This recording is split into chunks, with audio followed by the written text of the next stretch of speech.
Welcome to ZeroPage Homebrew, where we play new games on classic consoles at 60 frames a second. And welcome, we're back. We're back after a small hiatus. Yeah, it feels like forever, man. And, like, seriously. Pixel's back, Atari's over there, Erlen's here, and I'm here. James! Back from Portland Retro Gaming Expo, back from showing my film in Minneapolis. Which is pretty epic. It is. Both of them were pretty epic, actually. Doing it on no sleep. Atari's eating a plastic bag at the moment. Why? He's excited that you're here. Yeah, he's just so stoked, And man. the show's back. He's really excited about it. So we're going to be doing a bunch of stuff today. We're going to be doing an unboxing of all the games that I bought at Portland Retro Gaming system Expo. out of sync. Oh, did I? Oh, my goodness. I synced it up, but then I restarted. So just pretend it's a bad movie. And it's been dubbed badly in a different language. We're in now Italy. we're back in sync. There we go. Thanks for letting us know, friends. That's really good. Yeah, because that software still hasn't fixed that issue. It's very, very annoying. It doesn't read the values that you put in it.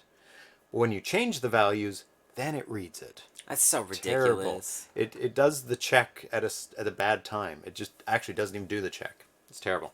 So yeah, we're going to be doing an unboxing of like a dozen games that I bought at Portland Retro Gaming holy Expo. Shit. Yeah, thanks. Better now. That's good. Yes. Yeah, I know how to fix it, but the program needs to fix that problem itself. So I don't have to do it every single time because I get busy and, I had to set up a bunch of equipment back again because I borrowed it to do the live stream. How was the live stream? Was that fun? That was a lot of fun. We got a whole bunch of people, like we did it around the Atari Age booth. So there's a lot of people that just dropped in and out of the live stream, and we kind of did like mini interviews with them. So we did like interviews with John Champeau, Dan Kitchen. Well, Jan Kitchen just made an appearance, but Albert Yaruso, Dianoid, Bob Decrescenzo. I've never said it out loud. Yeah. Of Baby Pac-Man for the 7800 and other games, and Todd Furmansky from Dragon's Descent. Whoa. Yeah. So he was there. And I met a lot of other people there. Just kind of came up to me and said, I love ZeroPage Homebrew. Really? And, shook their hand and, mini celebrity. Not like I was bombarded, but obviously around the Atari Age booth, that's where people really recognized me. Yeah. When I was out on the rest of the floor, it's everybody else. I'm not the angry video game nerd or, Was he like there? that. I mean, probably not. Yeah. Oh, he was there? All the big names were there. Yeah. Wow, that makes sense. In retro gaming. Yeah, it's the biggest, or maybe one of the biggest in North America. So all the big names go there.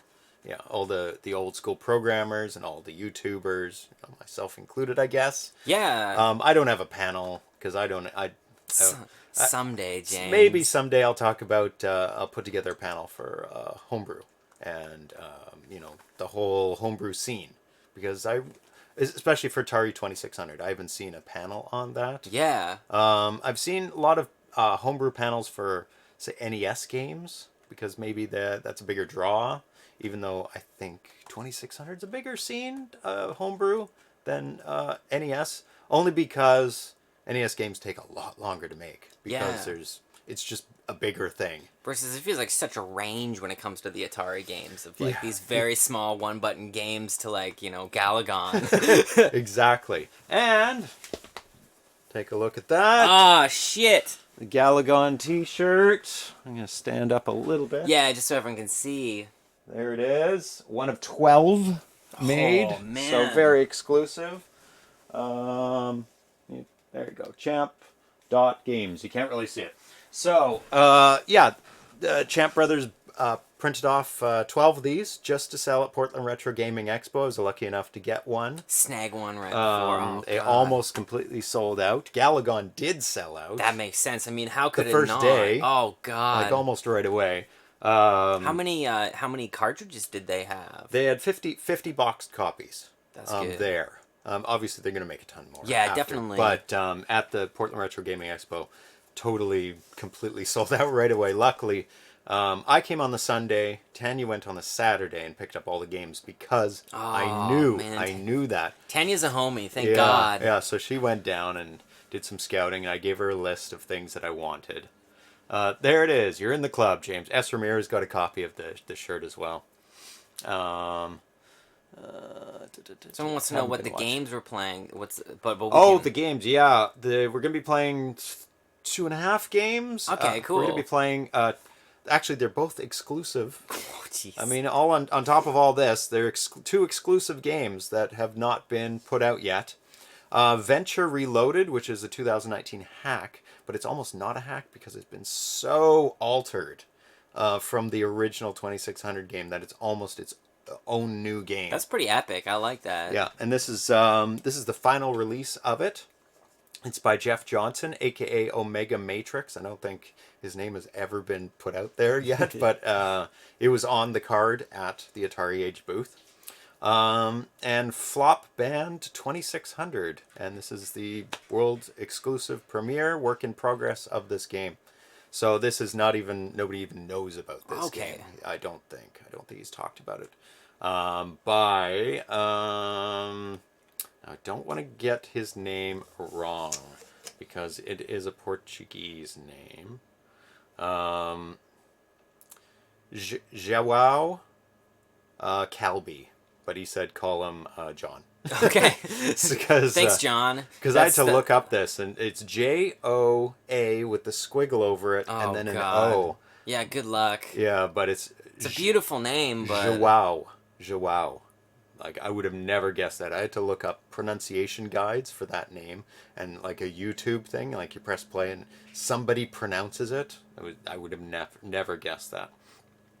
I want to thank the Twitch subscribers: Coconut81, Gretham's Ground Trooper, Ice Posted, Johnny WC23, Croco 2600, MK Smith, Mr. Fix, Muddy Funster, Nathan Strum, RC70, Repentless VG, Sir Catleg, Spartan 581, Spiceware, S. Ramirez 2008, The D Train 37, and Tiki Dan K, and somebody else resubscribed today, and I want to go back up and just to make sure it's there. Carl G, because they weren't in this list. So thank you, Carl G, for resubscribing. It's beautiful to see the numbers have been rising. I remember when we first did the show, we had like 3 subscribers. It's pretty amazing. Time. Look, 1 month subscriber. Carl! Yeah, that's awesome, dude. Thank you so much. I think he changed his name because it didn't have 2 underscores before. Yeah. So I think he's now under a new alias and started his numbers back again. But then you can climb back up to 12. Yes, that's the prestige you add. Oh, there you go. Ground Trooper just resubscribed. Thank you. He's up to 13 months all in a row. Holy cow. That's excellent.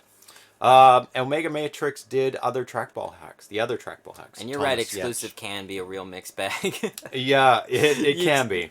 Because something's exclusive does not mean anything. It just means it's exclusive. Just means we get it first. It could be good, bad, in between. But I think these 2 games are pretty good. Okay, cool. I mean, Venture is a hack of an existing game, so he's made it like 10 times better than the original game. And I want to thank all the people in the chat today, which there are a lot of. Ice Bosta, Ground Trooper, Thrust 26, Paper Mario, who said he said it's the first time he's been able to watch it live, because I know a ton more people watch it after the fact on YouTube, but some people can't make it live to the various times that we broadcast live. Militant Buddhist, S. Ramirez 2008, Trey Guy, Carl G. Sir Catlegs, RC7E, Splendid Nut. Anybody else? There's probably some more. Muddy Funster. Hey. Probably some other people in there, but welcome. Yes, first time watching live, Paper Mario says. So you can subscribe for free and support the show as well if you have Amazon Prime, which most people have. And link it to your Twitch Prime account and click subscribe, and you'll help out here.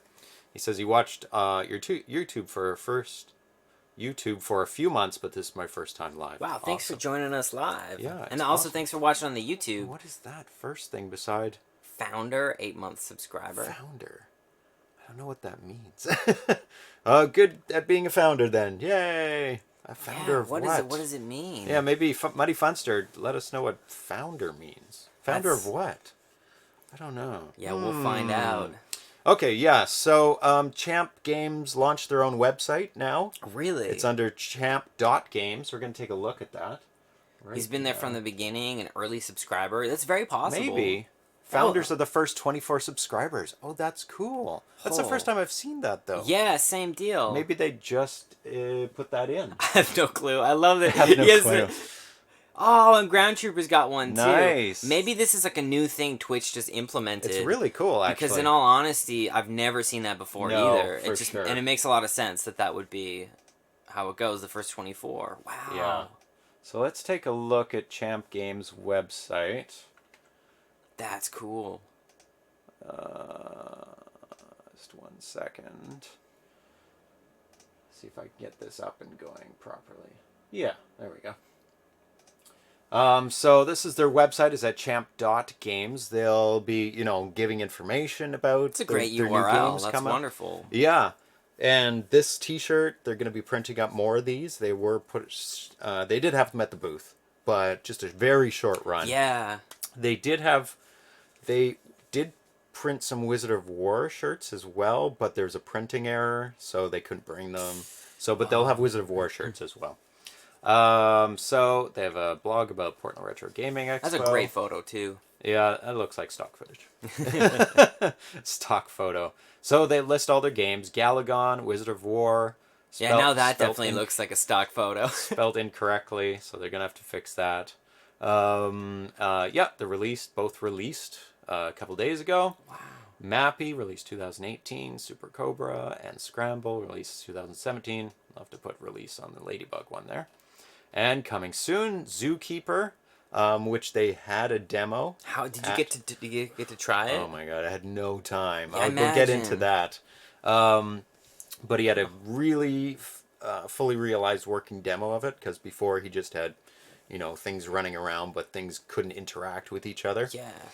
I hate the placeholder images. Xbox, really? Yeah, and then we got an N64 controller. I love it. So I guess he's releasing Avalanche on the N64 and Zookeeper for the Xbox 360. So and the white controller too. So that's like circa 2000, like early stuff. Yeah, that's like when you get the red ring.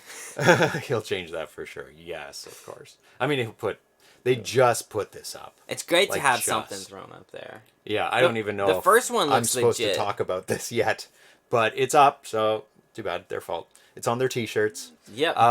So they've got one post up, and there's John Champeau and his brother Paul, who run the Champ Games company.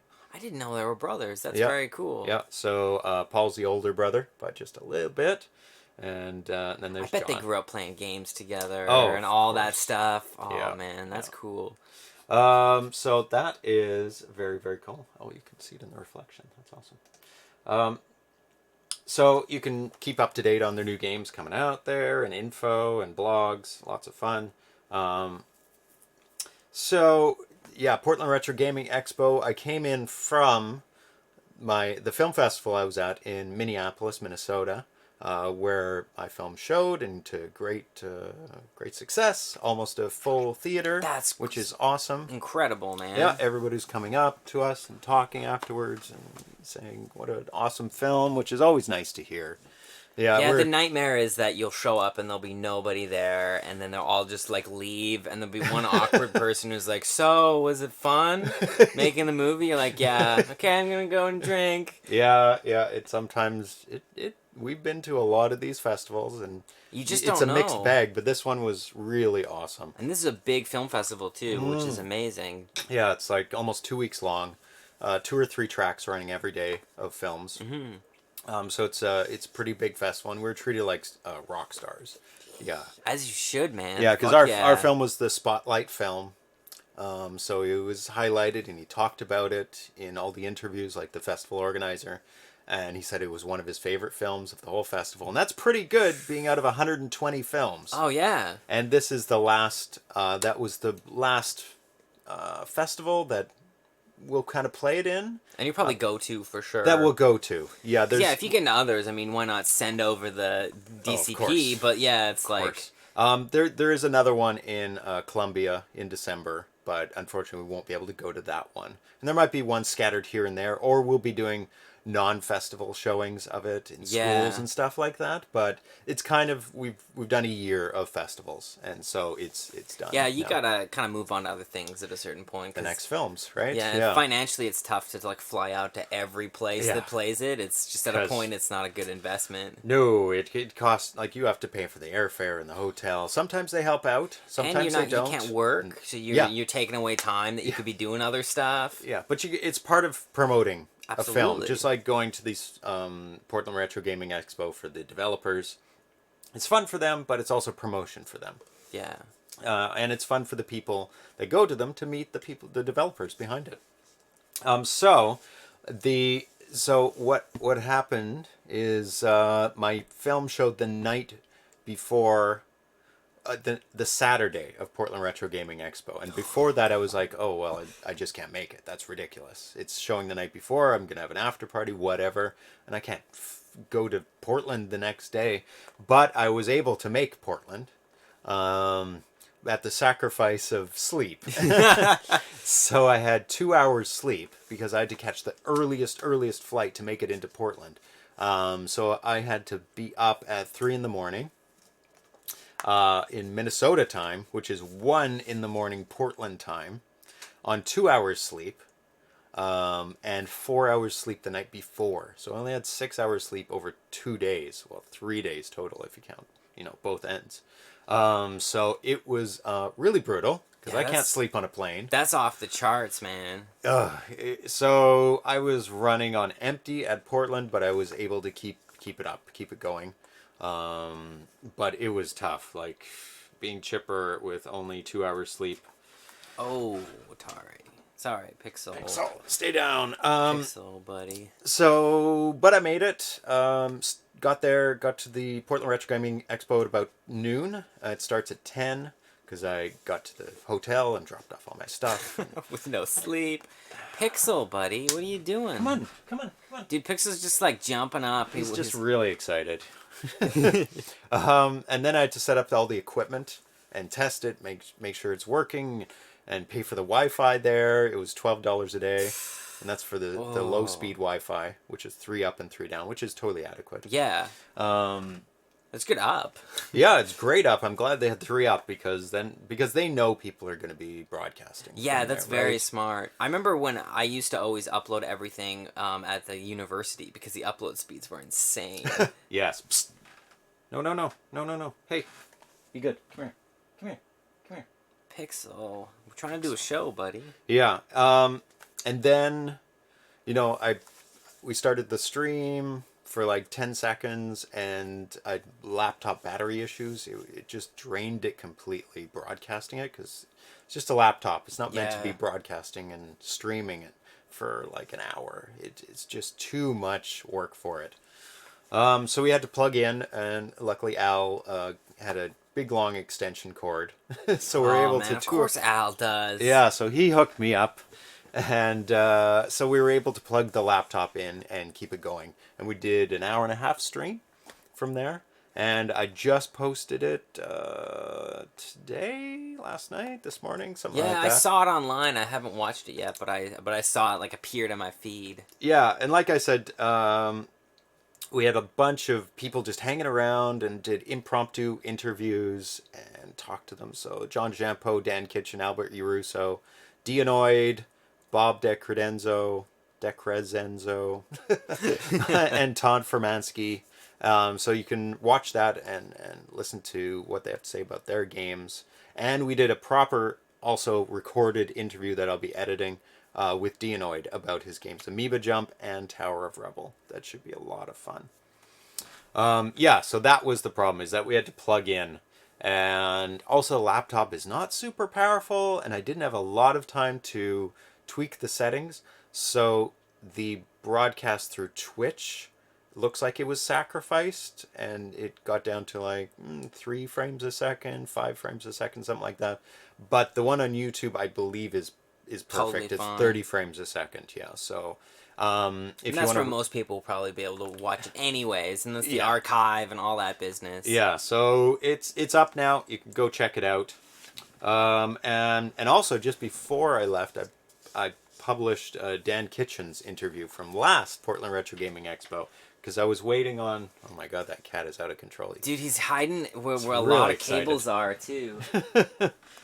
So I was waiting on some footage for that to talk about his game Gold Rush, which still isn't out, so it's still good. It's totally relevant. So you can go check that out on YouTube now as well. And then I helped tear down the Atari Age booth against my better judgment because I was like just gone. But I really wanted to help out because Atari Age just helps me out so much with so many things. So I tear down all the equipment, all the Atari consoles and the monitors and everything and all the boxes and put them all away. And I posted a picture of that on the Instagram. So if you have Instagram and you haven't subscribed to our Instagram, it's ZeroPage Homebrew, I think. Yeah, just one word. I suppose it says that it got way better as it went on. Yeah. Also, moved into until the end where he moved into bad Wi-Fi. I'm not sure if it was the Wi-Fi or the laptop, but something was going crazy. And also, I had sound on the camera because I thought that would be more convenient. And then about halfway through, I took it off the camera and held it, and the sound got way better. Oh, yeah. Because we were like, I can hear you, but it's not great. And with broadcast, it's totally fine to hold the... Oh, yeah. It totally worked. But next time, I'll have, like, lav mics. It's got like inhale the cat hair. Yeah. There we go. We'll see. It's gonna come back to haunt me, I think. Yeah, next year I'll have like lav mics and something like that. I'll do it better next time.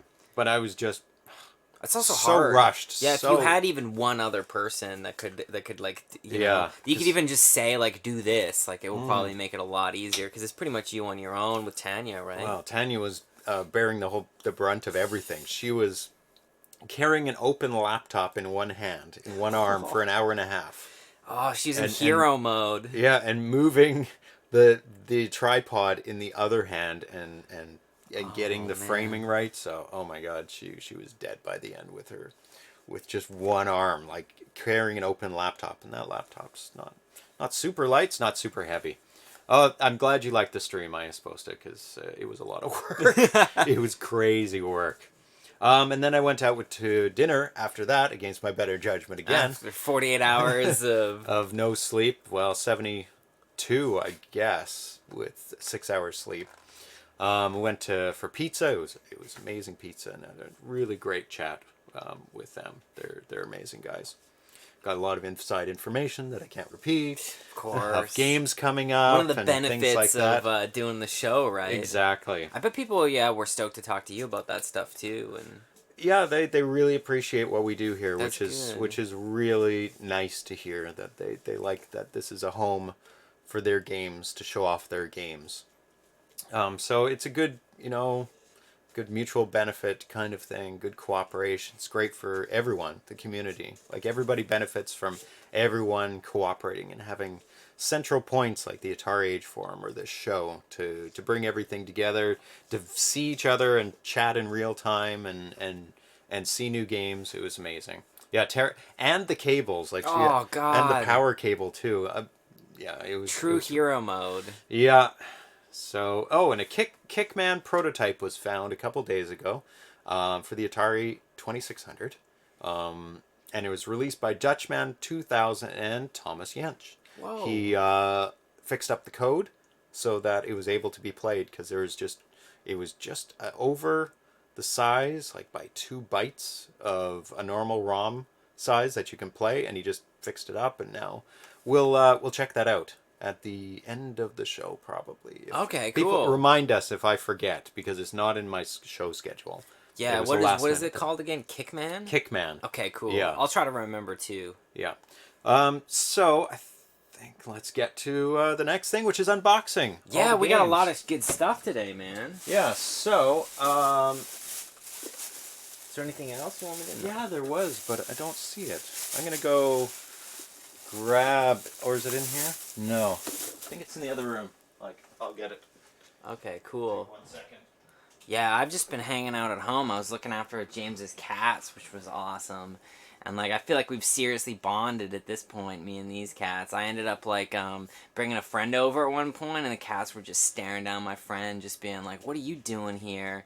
But I think once you feed a cat, it makes a big difference. Cause like now I'm just like the supplier of food. It's so nice when I came in today. They were just like so excited to see me, which was very, very cool. And yeah, it's been nice, kind of like hanging out and kicking around James's place and looking after cats and all this stuff. Yeah, it's awesome that some lost retro games are being found as well. Yeah. No, I can't find it. But Oh, too bad. It's fine. It's not really related. But here's the badge. The weekend pass badge from the Portland Retro Gaming Expo. I'll cover my eyes just so that There we go. autofocus doesn't... Because it was the 30th anniversary of the Game Boy. Oh, shit. So they had a bunch of displays about Game Boys through the ages, and just, you know... That was one that I actually played. I you remember had a playing... game? Yeah, I remember playing the original Game Boy. I didn't have one, but a friend of mine did. And it blew my mind. But that was funny because... Portable gaming. Yeah, but it took forever. The Game Boy SP was the best one because it had the light inside it, so you could actually see it. So you just have to shine lights on the Game Boy to be able to see. They had attachments, a light that shined on it so you could play it in the car at night. Game Boy Color was a big one, too. That was my first, like, handheld one, was my Game Boy Color. Oh, okay. That's a good one to get in on. Game Boy Advanced, because you had the, like, toggles on the side. Yep, the shoulder buttons. And then SP was like, okay, this is a real console now. There we go. And I did find a new Genesis that's good. That's arcade stick, because one of them died, so now we're back in business. Thankfully. That's the best one. I like that one a lot. Yeah, it's just got the right combo of feel. It feels like you're doing an arcade, you know? And it's not too precise. Like this one is very, very precise, and so you can make mistakes. I just love the feel of this. So I was able to pick this up for Aardvark on this one $30. sucked, but Aardvark on that is like perfect. Way better. So let's get into the games that I picked up, and there was a lot of games for sale at the Atari H booth, and Good Deal games as well. So let's get into this one. Oh, I feel like this is show and tell. This is great. Pretty much. It's going to be a massive mess after this. Massive. So I'm going to clear out some room. Do you want me to get like on the desk? Do you want me to get like a paper bag just to throw? No. Okay. No, I'll do it over here on the desk. That's a good make idea. some room. Okay. So let's start off with the stars. The big releases. Hey, of course. There's Galagon. no way that you couldn't get it. There we go. So it's a lot of, I'm going to be going over your face each time. Oh, I'll just kind of cover it too. Yeah, That'll okay. help. So beautiful artwork, as you can see. Damn. Gorgeous by Nathan Strum, I believe. No, not Nathan Strum. Yeah, unfortunately, they never say who does the artwork on these, and it's never signed. So everybody will have to correct me, because I don't have a big list of who did the artwork on these. So beautiful on the back. It says Quadtari compatible. So they put that on there. Champ Games, and there was a Quadtari there that is pretty much 90% fixed. So that'll be releasing pretty soon. And what that enables you to do is plug 2 joysticks into the first port, and then the Atari Vox into the second port. So you can have voices and also high scores and 2 players. And we have some prototypes here. They aren't the final. Those won't properly work with the final versions. Yeah. But nobody else has them, so it doesn't even matter. So they had a working prototype there for people to play on, which was hooked up to the Wizard of War game. So yeah, it says Quadtari compatible and Atari Vox enhanced. All the features of the arcade classic and more. Defend the Earth from swarms of enemy aliens and spacecraft. Rescue capture ships and double firepower. Battle your way through exclusive co-op and challenge modes, which we have seen. 2019 Champ Games, published by Atari Age. So let's take a look at this. And that is like just a buy right now. Buy instantly. Like, they had so mind blowing. So many insta-buy games. Hey, I was able to open it without pinching the top. I hate these boxes. Oh, they're so annoying. Okay. Oh, dude, that's cool. So let's take a look at the cartridge first. There we go. Had my hide your eyes. Oh, it's still on me. It's like the Ark of the Covenant, man. We can't look at it. That's right. Yeah, that's pretty good. Okay. So, same as the cover of the box. Beautiful. And as Galagon on the end. Just like my shirt, it's Galagon Day. So, and you get the insert. I'll put those there. And you get a poster with it. Folded poster. I don't know if he sells these rolled. I don't think so. A double-sided poster. You get the green Galagon and the orange Galagon on either sides with different artwork. Very beautiful poster. Oh yeah, and they have the Atari Vox is not out yet, so unfortunately I couldn't buy that because there's an issue with that Atari Vox where it cuts out on Wizard of War. So, what are you doing, you bad cat? It's just. And we've got the manual here. Atari is just fascinated with the games, man. He just wants to. Here we go. David Dries. Yes, thank you very much, S. Ramirez. Oh, there we go. And my name is there. Whoa. Game testing, James O'Brien. Steve Ramirez, S. Ramirez, 2008. And Glenn, Grey Defender, who has his own YouTube show. Code and design, John Champeau. Graphics and design, Nathan Strum. Music and sound effects, Ross Keenum. And when we play these next, when we go through them, then we'll go through the manuals. Because I'm not going to read out all the pages in the manual. But beautiful manual. Gives instructions on the Quadtari, how to plug in. That's very useful. Yeah. 1 or 2 also, players. Beautiful artwork. Oh, yeah. Gorgeous artwork. Shots from the games. Because the game is so gorgeous. There's another great, beautiful things. Atari Vox with USB adapter works for me and Stella. No Vox emulation. Yes, save key only. Can you hook up an Atari Vox to a modern PC? Yes, you can. Save key only, so you don't get the voices. That's really weird you don't get the voices. Okay, so we'll put that there. And the next one, we'll just continue on with the big boys. Champ Games releases. Wizard of War. Wizard of War. Beautiful yellow and orange and red, blue colors, which work well together. The orange and blues, always. Wizard of War Arcade for the Atari 2600 by Champ Games and Atari Age. It's beautiful art right there. The Evil Wizard of War is... Oh, we've read this out before. But it says Quadtari compatible again. And Atari Vox enhanced. And this one does have voices. Like 1 million voices. So, I'll show you the back of it. Let's hide my face. There we go. Good. Yeah, they definitely should add the Atari Vox features to Stella. Because it's just an audio output. It has nothing to do with the computer. It's a separate audio output from the little box. So, I am the Wizard of War. Welcome to my world of war. Right on the box top there. What is the Atari Vox? Well, the Atari Vox... That's funny, because you just asked if it could hook up to modern PCs, and then you ask what it is. Oh, that's funny. That's all good, I understand. It should. What is it? I don't know this stuff either, man. Yeah. So you're like the exposition guy in a movie for this show. I'm like, hey, what is that? What's this? Oh, there. I was supposed to post it. So there's the cartridge. Same as the cover art. Yes. So that's the theme Wizard of War Arcade on there.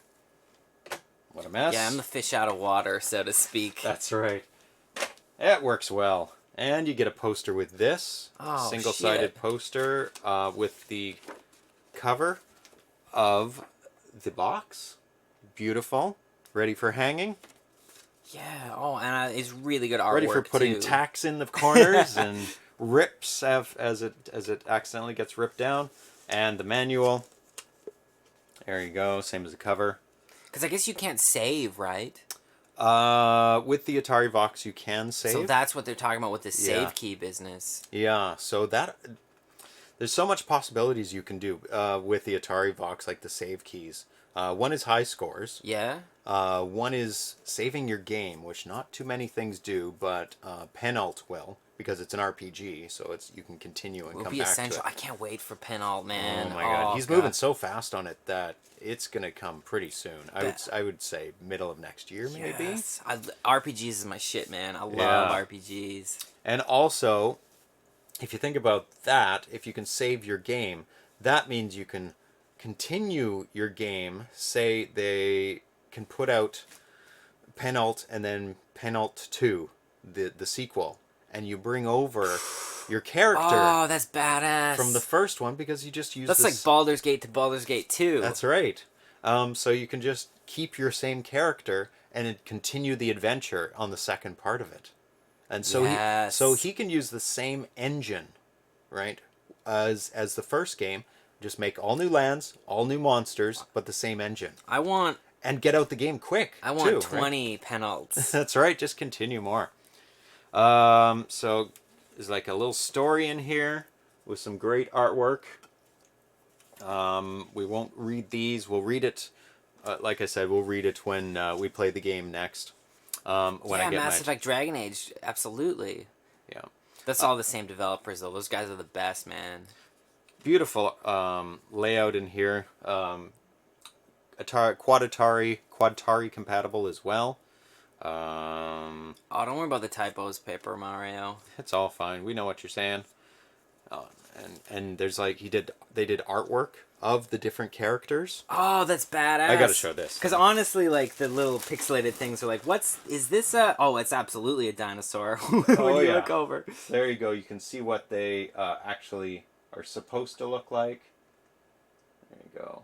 Just beautiful, beautiful artwork in here. So much work put into it. And then here we go. Code and design. Blah, blah, blah. Package illustrating. David Dries again. I like this character a lot. This one right here, this blue guy. Yeah, I think that's the hero. That's just cool artwork. There you go.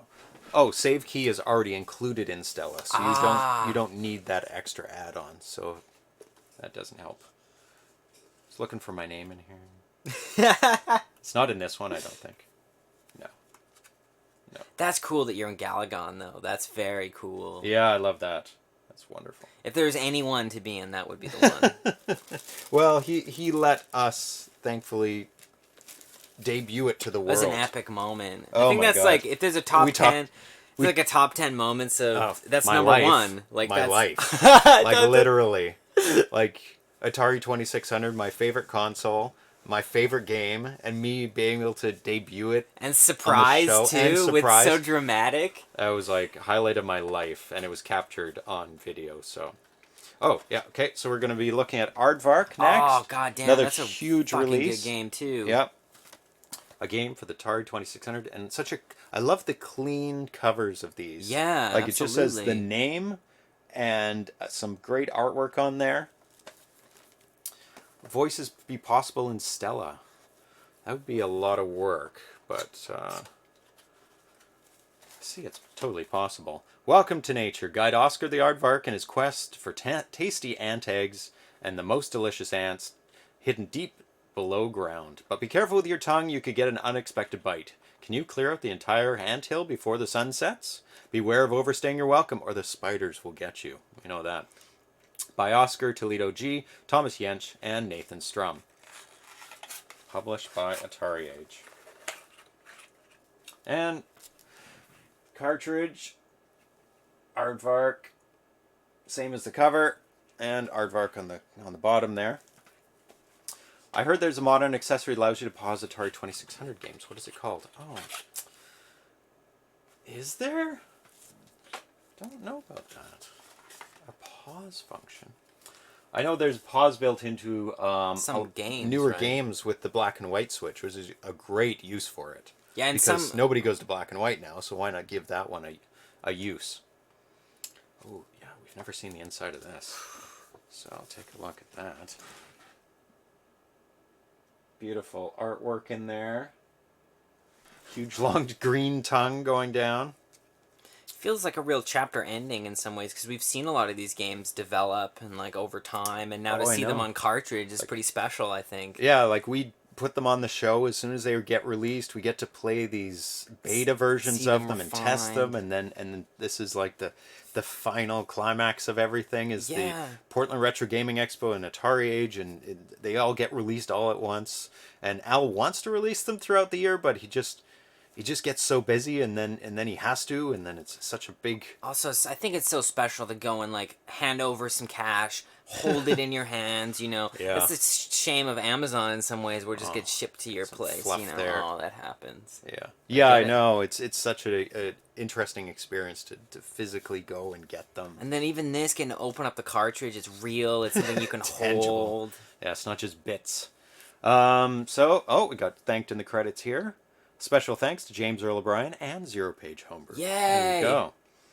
And a bunch of other people. Brian Matherns, Keebs, Mike Haas, S. Ramirez 2008, R-Type 2600, Dara Spice Jr., Ground Trooper, Cosmic Stardust, Shavert, Nostalgia 37, Nostalgia 37, I know he's in here once in a while, The Max, Eshu, Kiwi, and Carlson. Beta testers, Andrew Circe, Alex79, Nathan Strum, John Champeau. Special thanks, Albert Uruso. Okay, I think we've seen a few iterations of this game. Oh, I many. really believe. I know I've Many, played from it the maybe very at early. least 3-4 times on the show. Oh, yeah. And Okay. it was pretty amazing from the beginning. Oh, yeah, it was Aardvark really is good one from the where beginning. I think the only thing at the beginning was going around the corners was a Totally. little challenging, but everything else was And so then wild well mode done. being added, it was very special. Yeah, changed the game Just completely. deeper end game. One I've been waiting for a very long time. Yes. And you as well. Oh man, this is in my top like. And I talked to Dianoid, about you and how much you loved the game, and it was wonderful. So here's Amoeba Jump. Yeah, Finally on cartridge. Amazing 4K game. when we did the 12-hour marathon, this was a huge part of that. Oh yeah, trying to get those high scores. Amoeba. Oh, I'll show you the back of the box too.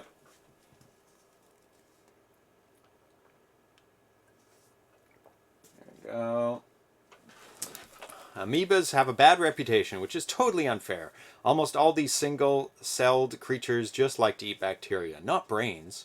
Did you know that amoebas don't have a fixed body shape and move around by changing their shape of their pseudopods, which they also use to gather food? Dude, I came here to play a game and I learned something. That's right. Didn't come here to learn, man. Amoeba Jump stars Mr. and Mrs. Amoeba, two friendly microbes who enjoy eating bacteria pretty much indiscriminately. You have to help them jump up the platforms and eat all of those delicious bacteria. Amoeba Jump is the first Atari game developed by Dion Ulsthorn. He initially planned to build this game for the Commodore 64, but after reading the book, Racing the Beam, he decided to buy an old Atari VCS and challenge himself to write a game for this strange, limited, but wonderful machine. Yes. And we did a full interview with Dion at Portland Retro Gaming Expo, which I'll be editing over the next couple weeks and releasing soon. I'll check that one out. That's a very Yeah, exciting. so we go over his history of making games and how this came about and how Tower of Rebel came about. And, how we switched from, like it says on the back, from going to be doing this on a C64, and then he switched to be doing it on This the is Atari one that 2600. I feel truly honored to see it develop, because it went from like an okay game to an incredible game, and it was really not. It wasn't fundamentally different. It was just like little tweaks. Yeah, those tweaks of gathering the letters, Having different levels that have. Oh yeah. Yes, that's right. All the different add-ons. There we go. So, same cover on the instructions as the front. I think that's just a way to make it easy on themselves so they don't have to do 5,000 pieces of artwork. And there's the Amoeba Jump cartridge. There we go. Same on the end, just Amoeba Jump. And same on the cover. Yeah, we already showed that, I think. Oh, we get thanked in this one. Finally, a big thanks to the Atari Age community and ZeroPage Homebrew for their support and feedback. Oh, it's so wonderful. That's very Amazing. cool. To be thanked in almost every single game put out this year Yeah, this is like a birthday. It was like, It we're is. just getting given like cake, and it's like, here's an ice cream cake. Oh, some chocolate cake. Oh, would you like some? That's right. How about an angel food cake? Label box manual artwork done by Nathan Strum. Like he does almost all of this. And Dave Dries. Dave Dries? Dave Dries. Dave Dries. Dries? Dries. I think it's Dries. I don't know. I can't remember. Special thanks to the people maintaining the Stella Atari 2600 emulator. Game design and development was by Dion Alsthorn, 2018-2019. There we go.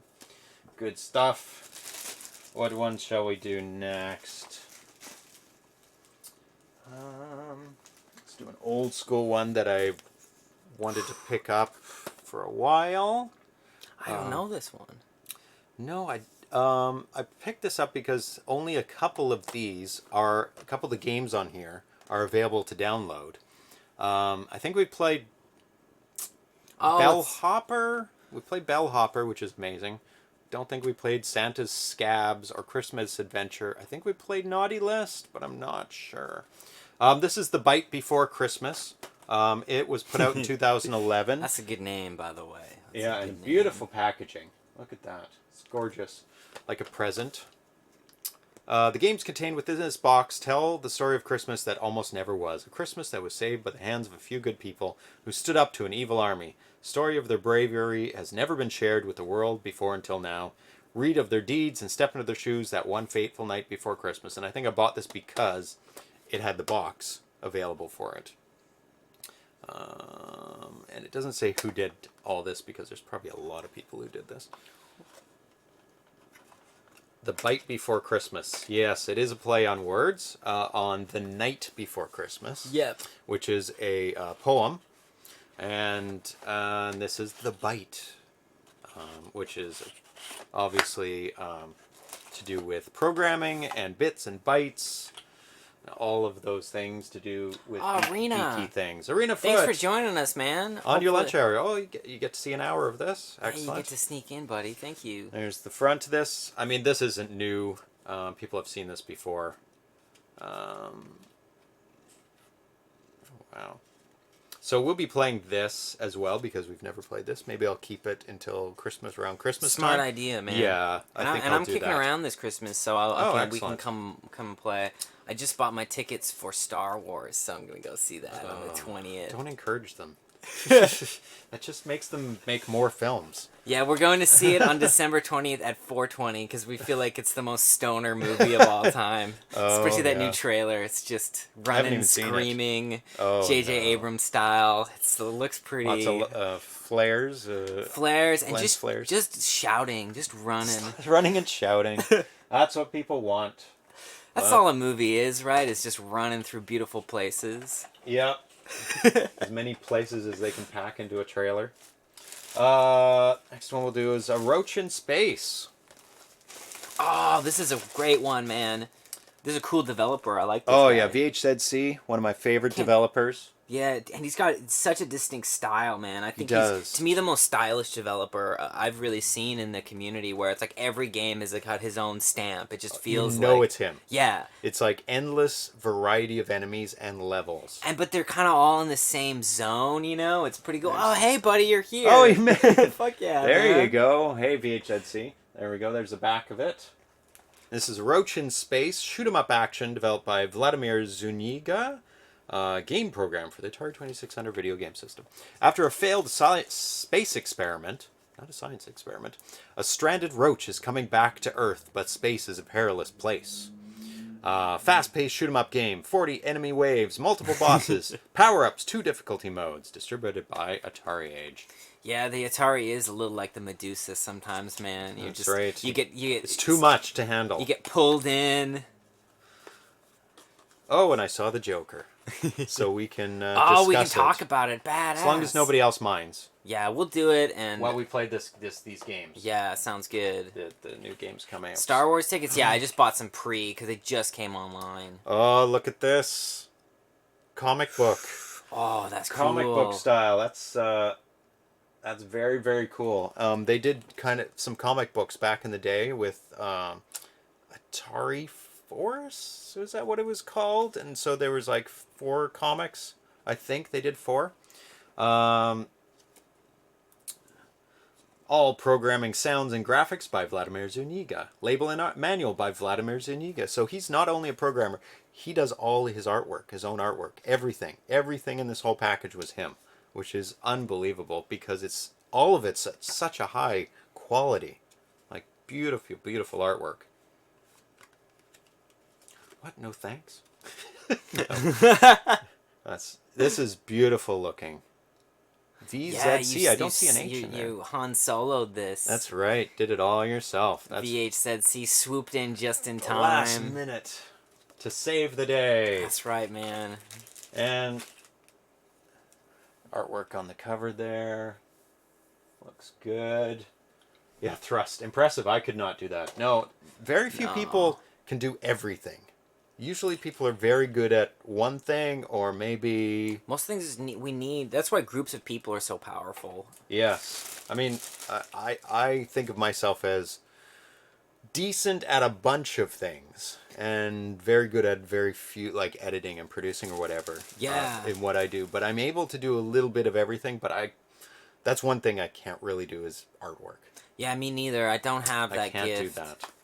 I know sound, I know video, but to make art, I kind of have to piece together things that already exist. Like, I'm not bad at Photoshop by putting pieces and arranging them, but I can't do it from scratch. To me, like folk singers and like real fine artists are just like magicians to me. Like people who can just pick up a guitar and sing like these real bluesy. Like I'm like man, it's so impressive. And same with drawing. Like you hand a piece of paper and some people just paint this most beautiful things. But I mean, it's about time. It's about investment of time, and I've not made that investment. I'm sure if I did.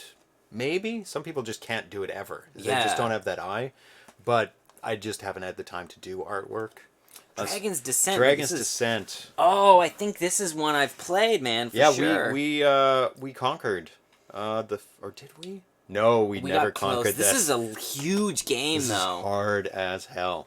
So here's Dragon's Descent, and I do a mini interview with Todd Framemeister at the Atari Age booth. You can check that out. I posted that. Here's the back of it. There you go. Beautiful. And he has that kind of maze background, like the game is kind of a little bit of a maze. Let's take a look at the artwork and cartridge here. Same as the cover. There you go.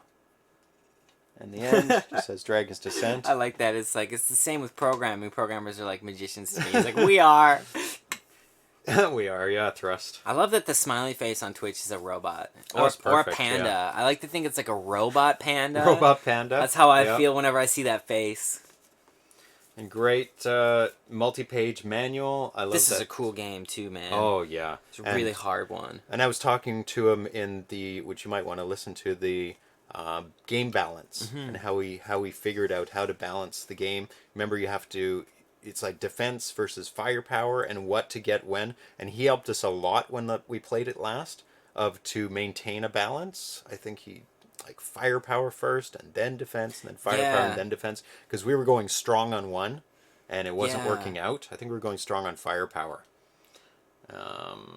So we made it a little ways, but this game is definitely a must. I mean, all of these are insta-buy games. They're incredible. Man, Splendid Nut brings up a great point. I mean, right now is the only time things get done. That's a lesson I've learned in life. Right? If you want to get something done, you got to do it today. And that's a hard truth. For some reason, there was 2 Dragon Descent manuals in my box. Badass. So you can lose one and it'll be okay. Or one's for Tanya, one's for you. One.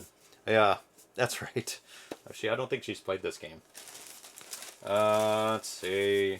Oh, and a list of games from Atari Age, and a Fallout 76 ad or sticker. Yep, don't need that. Oh, Al is slipping.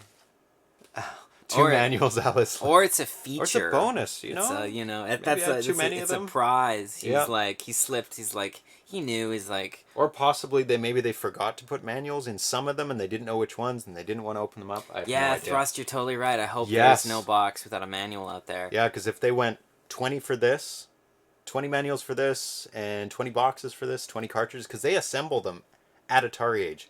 Not only do they assemble them at the Atari Age booth at Portland Retro Gaming Expo, they flash the games there. Damn. They bring a bunch of empty cartridges without labels and flash them. Maybe not all of them, but some of them while they're there. So literally the games are assembled at Portland Retro Gaming Expo. Oh, here's the ad for all the new games. Exciting new games for your But Atari. you pretty much got all of them. Yep. I'm not too At least into the 80%. 5200, so I didn't get Scramble. Not into the Jaguar, Atari Jaguar either. So I didn't get the Jaguar games or the 5200 games. But all the ones up top. All the other ones and the 7800 one. Wow. Yep. So, yeah, I got pretty much all of those. And here's the price list of the games. Yeah, and the other thing about programming, man, is it's they like work no hard one's on it. ever good at anything when they start. It's just who keeps doing it. That's Yep, really the get truth. better and better. I mean, Whoever's willing to suck for a while, because some lucky few hit the ball right out of the park on the true. first one. Like, look at Dion. But His first game is Amoeba Jump, but there's a background still to that. But the first version of Amoeba Jump was It's not very simple. Was not the most amazing thing in the world, and he just kept going and kept pushing it, and that's the thing. It's like, Yeah. Next Next one is Tire Tracks. Oh yeah, this is a class. Oh, dude, this is a great title. So very classic Activision type game. Even in his name, Muddy Vision, he kind of riffs on the Activision there, and he's got the classic old school 70s look to the box. And to me, the duck is the best part of that whole thing. The duck in the just water. hanging out. There's the back of it. Atari's lounging over here. Yeah, love that box. It stands out amongst all the other boxes because of its very retro looking artwork. Yeah, see, man, you just got to keep going. That's the way to do it. You just can't stop. There we go. He says, Arena says, we're both on the game manual. Oh, that's exciting. Oh, we're covering our eyes because the autofocus on the camera will Picks up adjust humans. Yeah, because it's designed to zone in on eyes. So if we want it to autofocus on the manual so you guys can see it, otherwise, it's also part of... It turns us to stone, actually. It's if we look also at it a directly. satanic ritual that we like to do because it's So there's the dark arts, That's right. There's the instruction manual with the similar artwork. Get set for the race of your life. With Tire Tracks, you're about to embark on a daredevil race across challenging terrain, avoiding obstacles and traps. Can you brave the cold and dark? Are you up for the challenge? Oil your chain, test your I brakes. remember he did a grab your helmet. Halloween version last year. That was really Exclusively for us. That was really fun. I appreciated that a lot. Yeah, so he did a bunch of artwork with monsters and Halloween and changed it completely. And I don't think he ever released... I don't know if he released that. He should if he didn't. So here's the instruction manual. And I'm going to go to the thanks. Because ArenaFoot said we're in here. Oh, there we go. Lewis Hill. I've never met him. So hopefully one day we'll be able to 'cause interview he's from him. Europe, eh? Oh, yeah. And Dion is from Netherlands? And he flew all the way to Yes. Oh, it's a good thing you made it out there, man. I hope it's Netherlands. Yeah, he made it out there, so I was really glad to be there, to be able to interview him. Oh, check it out. So, yeah, help support suggestions. Carl Garrison, Jonas Carlson, Oh, yeah. Lila Pujenka Powen, Dwayne Allen Han, who's Random Train, James Earl O'Brien. Hey, got my middle name. Represent. Awesome. ZeroPage Homebrew, Brian Mathern, ArenaFoot. Yeah, so design and programming, Lewis Hill. TIA tracker support, Matthew Smith. Sound effects driver, Daryl Spice Jr. Title screen, Revenge. Label box manual, Atari Boy 2600. Oh, don't know that name. Additional manual design, Tony Morris. Testing, Hermione Hill, Bethany Hill. Nighttime sprites, Pac-Man Red. Yes. Nighttime. Is that another level that we haven't I remember, played? yeah, there is a nighttime one. Yeah, okay. Because the Halloween one was like all nighttime, All nighttime. which was cool. Okay. And there's, super old school Activision colors and layout there, of course. James, you're also mentioned on Galagon. Yeah, we went through Galagon. I was mentioned also on Wizard of War, I believe, as well. It's wonderful being mentioned, being loved. Now we are going to... This one is released by Good Deal Games, whose booth was right across from the Atari Age booth. This is the amazing looking golf game, Pro Golf. I think we played this one. By This Edward was Smith. This Oh, was yeah, a yeah. fun one, man. Yeah. And he also did the bowling game Exactly. as well. He just put out a bowling game, which we played not too long ago. So great cover here.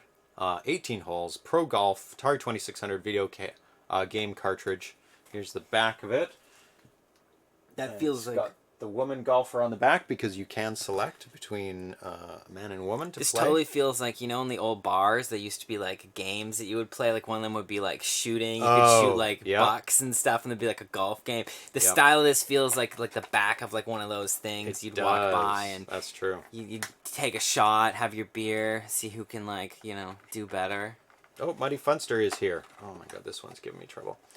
So, yeah, it's cool to see your... He's never seen the physical box for his own game. Oh, that's hilarious, buddy. We got to get you a copy of it then. It's the same with Champ Games. He didn't have a copy to take home with him of Galagon because they sold out. Right? Oh, man. But he knows there's going to be more, so he'd rather, you know, it go to somebody. Yeah, absolutely. Oh, now this one comes with a whole bunch of bonuses. Oh, it comes with a tee. Yep. So it comes with a golf tee. Oh, it's running away on me. Which says Atari Pro Golf right on it. Now I'm going to have to go right up to the camera with this one. Yeah, I'm going to hide my eyes again. Oh. It did focus for a second. Oh, it's having trouble because it's so tiny. It's tiny, yeah. There we go. There we go. Yeah, okay. So it focused for a second, which is good enough. And you also get a scorecard, a golf scorecard with it as well, which is awesome. So if you want to ruin the scorecard, you can fill it in. Or actually, probably you could photocopy it, or scan it and then make your own and print out a bunch of them. That's probably a much better idea than writing on it, unless you don't care. But I like keeping my stuff perfect, pristine condition. Not for reselling it, just because I like having it really, really good condition. There is the manual, kind of a mini manual. This one's a different size. Atari 2600 Pro Golf, 18 holes. Oh, it's all green inside. Very nice. Initially released at the Portland Retro Gaming Expo, October 20th to 22nd. That's not the real dates. I thought it was the 18th to the 20th because I got there on the 20th. And that was the Sunday. So what's it say? 20th to 22nd. So I think that's incorrect. That's okay, though. That's okay. That might have been the dates for like a different year, potentially. Yeah, it could have been. Yeah. Oh, laminate it with haste and then use white markers. That's another way of doing it. Yeah. Very smart, man. Yep. That is the way to do it. That also wrecks it. Oh, looks like this is a repurposed cartridge for sure. Mm-hmm. Yeah. Because it's very, very expensive to 3D make your print own. yeah. Or even 3D print's not too bad, but that is a little expensive. Or to get a proper mold for these, that's like tens of thousands of dollars to get that molding kit done. And you ain't making that money back. No, so it's better to buy like 50-cent games out of a bin and then just clean them up and repurpose them. So there's the cartridge. Oh yeah, I gotta hide my face. That's right. There we go. There's the end label. Pro Golf, very cool. And not only that, he put out just as a limited edition 2 more courses for the golf games. Whoa! So I don't know how available these are. ArenaFoot probably has better info and numbers on these, but for a limited time, a limited run, dirt. There are 2 extra courses that he put out and made. One is the Augusta Pro course and the Desert Classic course with some great artwork there. So you can take a look at those. If I can get them centered because everything's backwards to me. There you go. And one is on an Activision cartridge, and one is on a Magic cartridge, so that's kind of cool. Either 10 or 20 carts for each course. Wow. Thanks, Arena. Wow. These are really limited then. Exclusive. So I don't know if these were just sold at Portland Retro Gaming Expo, or I guess they'll keep going till they sell them all. Man, you got an epic collection going on here. It's not bad. I mean, I only started With this in 5 to... years ago, so there's so many older ones that I just don't have. Like Yeah. Princess Rescue, I would have bought that when it came out, but now it's just... I'll have to save up money for it if I ever want to spend that much money on a Because how much does that go rare for? cartridge, like $200 to $300. Yeah, it's US. a lot of money for kind of and You know, it's just to have it, right? It's like I've finished the game, so I'm probably not gonna. I'll play it once again, maybe. Yeah, and you better off to buy like 4 or 5 new games. Exactly. Yeah, I mean this whole lot is about $550 US. That's a lot of money. US. It's painful as a Canadian. Hey, dude. So this is Baby Pac-Man for the 7800. Usually I don't buy too many 7800 games, but I couldn't pass this one up. Because this one has been in the works for many, many years. So let's show the back. Yeah, Princess Rescue is good. There we go. So this is a game by Robert De Crescenzo. I hope I got that right. I get to practice it a lot. And we did run into him. He was there, and we did a little mini interview with him on the live stream. So if you want to check that out, we talked with him about this game. And this is a very unique game because, and I have played it, and it was at the Portland Retro Gaming Expo as well. This is a port of an arcade game. And the arcade game is 2 separate sections. One is like a traditional type Pac-Man game with the maze, but below it is a actual physical pinball game that when you go through an opening in the bottom, you drop down and a ball comes down into the pinball area and you're playing physical pinball. Whoa. And then when you lose it out of the pinball, it goes back to the maze again and closes off the pinball area. So they reprogrammed this to be like both of those, the pinball and the maze part. See, that's pretty good. And they said the arcade cabinet was at PRG. Yes, yeah. I think it was borrowed from an arcade called Ground Control. Yeah. That was that we played it at when I went to show my movie in Portland. I didn't get to play any arcade games at Portland Retro Gaming Expo, unfortunately. Yeah, too I busy. had 5 hours from noon to 5 to do everything. An interview and set up and do the broadcast. Thank God Tanya was there to pick these up. And the glass I got you there. Oh yeah, shit. Let's show this off. Yeah. James got me a glass from. And that was from the Ground Control booth. I'm gonna just lift it up a bit. Yeah. And Oh, down actually. It's better to see it down a bit. There. Down. There. Yeah. Oh, well, not really, because it's see-through, so it's really so hard. Yeah. But yeah, it's a Vectrex glass, man. It's pretty cool. Yeah, with the Mindstorm graphics on it. Yeah, and like I don't have a hell of a lot of glasses, so this is a big deal for me, man. And, this is awesome. After doing the packing up, Al gave me this glass, an Atari Age glass. Check that out. Beautiful, with the Atari Age logo on it. Very, very nice. The puppy cat over here.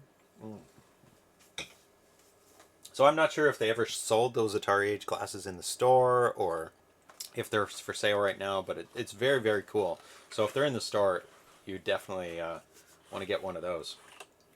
So let's take a look at Baby Pac-Man. I really should put together my 7800 one day and play it. There's the cover for that. Very nice cover. There's the back, and I would definitely buy this now rather than later if you're at all concerned about Oh, sorry, Nathan. Valley Midway. We'll catch you on the return, though, man. Oh. He just said he's swinging by between meetings. And wants to know what he missed. Yeah. Yeah, it is a weird combination for a video game, but it looks pretty good. Lots of people. Ice Post is thanked on the back here.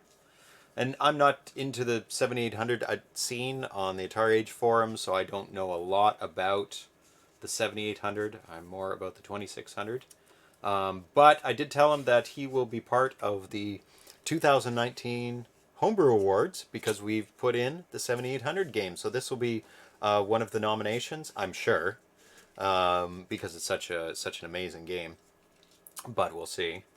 Can't guarantee anything. I'm not really part of the nominations or the voting. I just put the thing together. But yeah, I can't wait to play this.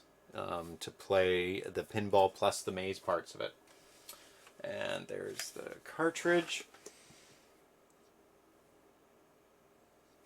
Oh, there we go. I have to have my face. It even knows the side of faces. Like, it must know, like, the outlines of faces. That's what it's designed for, though. It's, Yeah. like, autofocus. And also the Sony cameras have really good autofocus. Oh, my God, yeah. Compared to, like, Canon or, like, Nikon. Yeah, I never had really good luck with my Canon autofocus. It's like good luck. And the last game that I got is this, another 7800 game, and Crystal Quest. And this has not been really available for a long time because it has a special audio chip in it that only two Atari 7800 games had back in the day. Wow. So it requires a very specific... Yeah, very specific audio chip. And to get this, on featureless hoods, Yeah. little face masks. You're going to like Crystal Quest too. Yes, it's a platform game. It's something called the Pokey chip, which was in the Atari 8-bit computer systems and also arcade cabinets as well, and two games with Ball Blazer and Commando, I think, are the two games that came out with it. So people have been sacrificing Ball Blazer cartridges, like destroying them, to make these new games. But now there's something called the Pokey 1 chip, which emulates the sound chip. So now there's an availability of the chips for these games, so you don't have to destroy Ball Blazers anymore.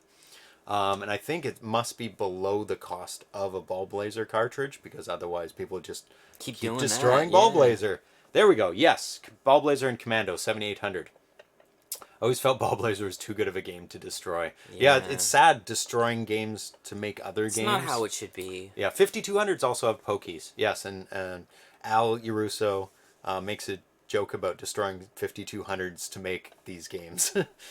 So before you had to send Al the chip to Atari Age for these games. This looks like a cool game, though. It's Crystal Quest. Yeah, so this character was originally in Crystal Castles, which is a single-screen kind of three-quarter view 3D Pac-Man type, or three-quarter view Pac-Man type game, where you pick up little dots and these guys chasing after you. There's the back of the box. And I played Crystal Castles quite a lot. And this takes the main character, Bentley Bear, I think it is.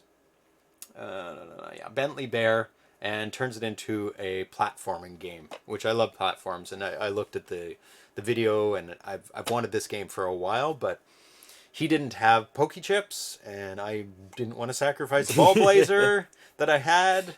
And this is not inexpensive because you've got the box, you've got the normal cartridge cost. Yeah.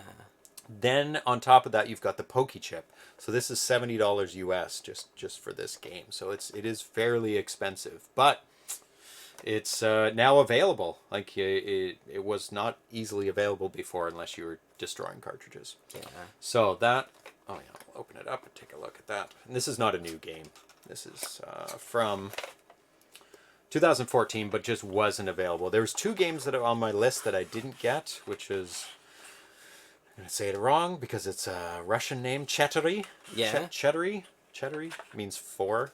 That's the 2600 version of Tetris. That's what it is. There's the cartridge. Bring new life to your 7800's Pro system with Pac-Man Plus games. There you go. Very cool. So this will be a fun game as well. So now I have incentive to break out the 7800 and put it together, because I also have some other 7800 games up there as well. Can't remember which ones. There's the cartridge. Poke 1, the new creation of the original Poke chip. Yes. There we go. There's the unboxing of all the games that I was able to pick up at Portland Retro Gaming Expo. I didn't pick up any old school games there because I pretty much have everything that I want, and everything else is like rare. And I honestly, can't find them, or expensive. Probably eBay and that kind of stuff for proper ones. You're gonna get better deals. I mean, you won't know what the quality's like until it lands, because I mean the photos can only do so much. But yeah. And the market's shifting a little bit. You go to the retro gaming expos now, and the era of what retro is now moving up as people age. Yeah. Because, you know, the era of 7800 and even NES and Super NES, SNES has kind of, it's on the decline. Yeah. Atari's gone a long time ago, the big rush of that. So it's now in the era of like N64 and upward, sense. PS1, PS2, yeah, that's all my Xbox era stuff, because that age range is now like, we've got jobs, we've got houses, we've got a little bit of disposable income, not much time, but disposable income, and they want to rebuy their childhood that they either had or never had. Which is such an interesting phenomenon. That makes sense, though. Yeah. And going back to my point of I've got all the games now that I've wanted. Yeah. There's only like little bits left, so the sellers can't bring those games because nobody's buying them, because everybody has all the things they've wanted. Like, all the attics are cleared out from those eras. There's very few new discoveries happening in that way. So it's just a shifting marketplace. It makes sense, because if for me that would be like, if I wanted to play something retro, N64 would be because that was my first real console. And it's not to say anything to do with Homebrew. Homebrew is completely different. Yeah. And it's stronger than ever. But like, look at this stack of games, and the quality that is coming out of these games now. It's such a unique thing now. Oh, sick, man. So let's get into the games finally. So we're going to be playing.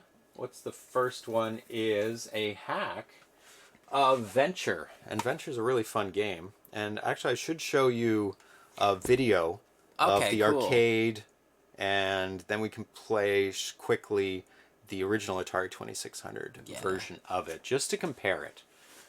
Yeah, and I guess it depends how you define young people. Yeah. You know. Yeah, exactly. That's the funny part. What is young now? Yeah, because that's always, I think young is relative to you. You know, you meet people who are in their like 80s, and they'll just be like, "Oh, you're in your 60s. You got so much time." Exactly. Got your whole life ahead of you. And then you talk to someone who's like 20, and they're just like, "Oh, young people, these 16-year-olds." You know, it's all relative, right? It is.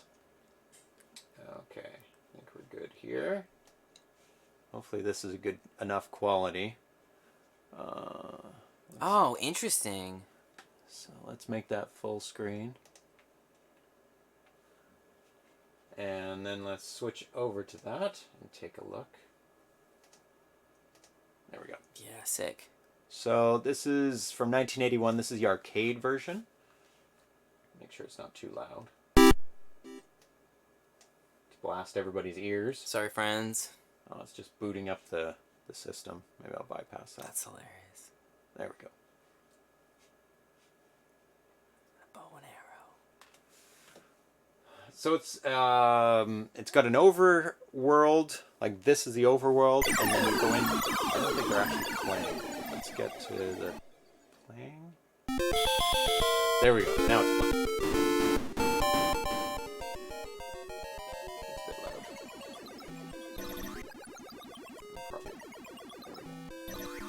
Okay, so you go in to each of those rooms, and you have to get the treasure. Kill those guys, but don't run into them while they're dying. Once they're gone. Oh, then you can't take too long. Or else The big boss guy will come and get you, and this guy's not very good at playing, obviously. so we'll have to put up with this. But this gives a good idea. At Yeah, least good lets idea. us know what the... So there's baddies on the overview as well, the big guys. Oh, this guy's terrible. This guy is really bad at 20 this game. minutes of... Let's jump ahead a bit. So after you've finished a room, it fills it in, right? Oh, cool. And then you can get some, like... Obviously, this is at least. Oh, he looks like he's gotten a little bit better. So he's on a harder level now. Oh, he's cheating. He's cheating now. He gave up. That's He hilarious. totally gave. I mean, it's nice to showcase the game, at least. But, like, yeah, this is no way to do it. I mean, I understand that to show really far levels that you personally can't get to, but maybe you just want to find a player, somebody who's good at it. Yeah. But the crossover between people who are good at the game and people who know how to Stream. and record the game on a high level, there's only a small crossover. Yeah. So a lot of these playthroughs are turn off collision and stuff like that. So let's take a look at the original 2600 version of this game, and you can see where this hack came from. Okay. So let's load that up. Wow, it's brutal. What? Okay. And you normally don't show hacks on the show because a lot of them are just changing a graphic or something. Yeah. Oh, actually, I didn't even put it in the hacks category. Would you put it in? I put it in the homebrew. Why not? Which it's changed so much of it. Oh no, I'm not even looking for that. I'm looking for the original game. So let's go to Venture. Okay. Make sure everything's good. Set up the volume a little bit. Turn that off. Ah, sick. Now we can go to screen capture. Yep. Popping over. Okay, good. Minimize that. There we go. Someday we'll get this Atari actually going soon. Yeah. Now that you're back, you probably have a bit of time to start. Yeah, and things are a little bit less hectic with the film. That's the big deal. Yeah. Okay. Which one is it again? X? We'll figure it out. I think I've mapped it so starts the game. Maybe not. Oh, yeah, it does. Sick. Okay, and then I can go in. Which one is attack? Let's find out. I'm gonna turn it a bit, sorry. That's okay. Rip. Yep. We're just showing this off. It's usually that one. So go inside the room. Okay. Yeah, there you go. Oh God. What? Stay in the room. Whoa. Okay, I'm understanding. This is. Oh, it's blocking. corpse. His corpse is blocking. Okay. So go get the treasure. And then watch out for this boss guy. Head out. No, just head out. Head out. You don't have to kill those guys. Whoa! Look at my movement. This boss is like. Run up. Whoa, There you go. Okay. So you're finished that room. It doesn't fill it in. Right? Oh no! Like in the arcade. Okay, cool. So you have to kind of memorize which ones you've done and which ones you haven't. No, just avoid them if you can. You don't have a ton of time. Oh Really, shit. shooting them is to get rid of them if they're in but your then way. they just make this corpse business. Okay, cool. Yeah. Okay, I'm wrapping my brain around this. So whenever I watch Venture, I'm reminded of Route 16. No. Okay, I'm not much better than this, homie. Not really. Not much better at all. We've got the idea. Okay, cool. So let's go and look at the new one because that is what we're here for. Venture Reloaded, and he just sent... Reloaded. Okay, this is like Matrix. Fuck yeah, let's do it. So this is by Omegamatrix. I'm understanding. And this one was from yesterday. He updated it late last night. Okay, cool. Thanks, man. Venture Reloaded. So you can see already, and he's got the title screen. 1 second, sorry, and he's got the proper overview world. So hit start, and that'll do it. Hit start. Oh, and he goes into the thing. Gets his bow and arrow. Oh, shows you the treasures. It's fucking on, friends. Yep. Okay, whoa, let's check this shit out. Okay, he actually... It's got music. Oh, it's got really loud. I'm gonna have to turn this down. Oh, I can do Whoa, okay. Something tells me this boss is about to come. it. Yeah, get the hell out of there. Ah! Oh my god, he didn't make it out. He's It's got a sad very face. small, like... Okay. Okay, so this is Venture Reloaded. It's a hack, and he had to tell me it was a hack because I didn't believe him when I saw this. That it is so different that it's almost a redo. Like it's got music in it now where there was no music before. Completely redone graphics. Completely redone. Well, I'll go through what it is. And the original is 4K, and this is a 32K game. So he is like So bosses. totally expanded. You have to nail this exit, do. though. That's Yeah, the only there you business. go. Okay. You have to hit it with your... Oh, fuck. He's like right there. Yeah, you Rough. do have to watch out when you enter a Yeah, room oh, good to know. where those guys are on the exit. That's a cool game, And look, man. and you've got one treasure, and it shows up at the top. Yeah, thanks for hanging Oh. out, VHZC, man. Thanks for coming in and checking us out for a bit. There you go. Oh, you ran into him. Fuck. So he's done a million other hacks and PAL NTSC conversions, and he did a Donkey Kong demo. This will be out tomorrow if everything else goes well, because this is unreleased right now. This was at the Portland Retro Gaming Expo. For the people who did go there, they were able to play it. For those who did not go to it, you can see it right here. Yeah, you're right. Just don't even fuck with these guys. Just get the gold. You get bonus, out. but see, now fills it in. See, that's a big Yeah, difference. that's a big deal. Okay, so it looks like... So, this is a message from Omegamatrix. Whoa. Oh, fuck. It says, "Hello, James. I won't be able to tune into your unboxing tomorrow, as for my programming experience, those that know 2600 programming know me best. I've done dozens and dozens of conversions, like 2-button Genesis hacks, keypad controller to joysticks, trackball hats, etc. I've helped many people with their games like Cyberg, Heartbreak, DPC Plus score kernels. Helped Spiceware. I created the score display for I like Space that Rocks. they disappear, and the other one they kick around, and that's pretty hard. Yeah. Okay. Omega Matrix has done assembly for other released homebrew. Yeah, 32K is quite a lot to build up from an original 4K game. So this is not a small hack. This is like a redo of almost the whole game. Whoa, look at this, man. This is a You can hard make it. one, because it's like... There you go. Okay, you've done 2 rooms. Okay, I haven't... 2 out of the 4. There you go. There you go. Just gonna roll out of this one. And on and on. I have a hard time remembering everything I've done, to be honest. Lots of test ROMs for the Stellia emulator development. Hundreds of... Whoa, dude. Oh yeah, this one's more of a puzzle. Not puzzle, but... There you go. 2 lives left. Hundreds of disassemblies for my thread on ROM dumps and comparisons, math routines in assembly, etc. Kind of stale stuff unless you're a programmer, I know.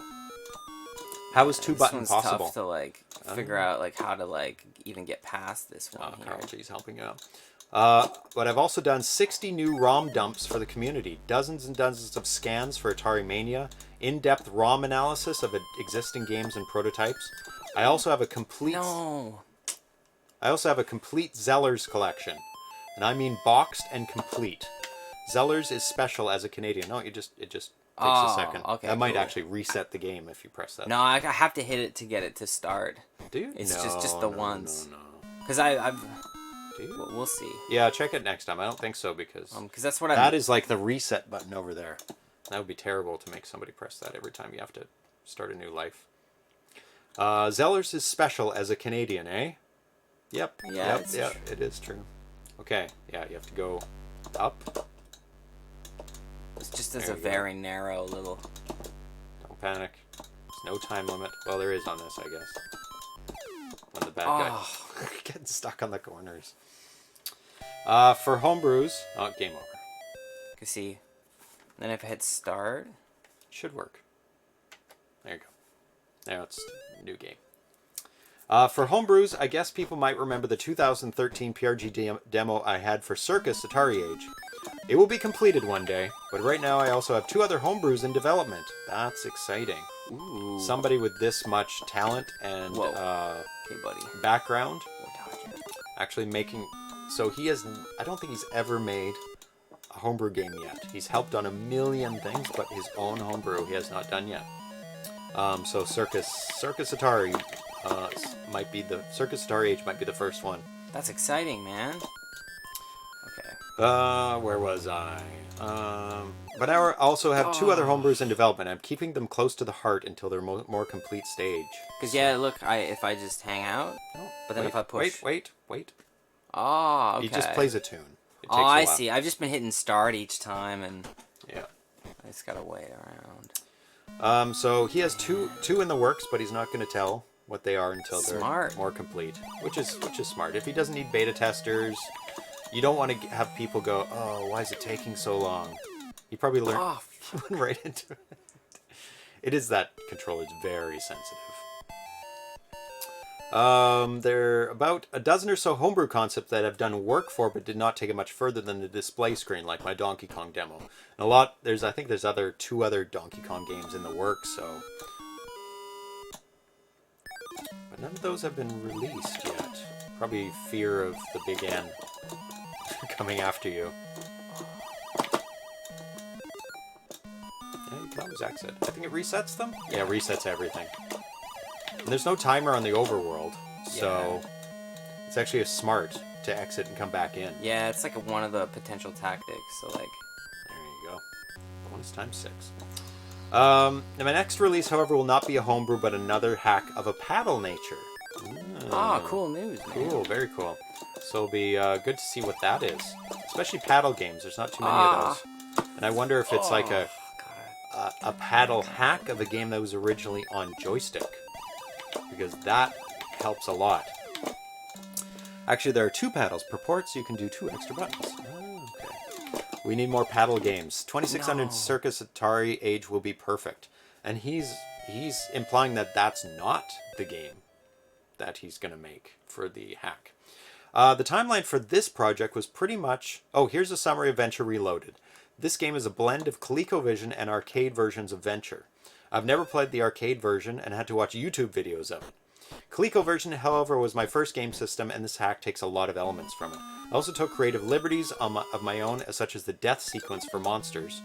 I feel the overall experience should have something for everyone, and is an improvement. The timeline of this project was pretty much the entire past year, give or take a month. It outgrew and blew through my original scope and became hundreds and hundreds of hours of assembly work. Dude, I can see why, man. Oh, yeah. To be honest, this project actually started as homebrew.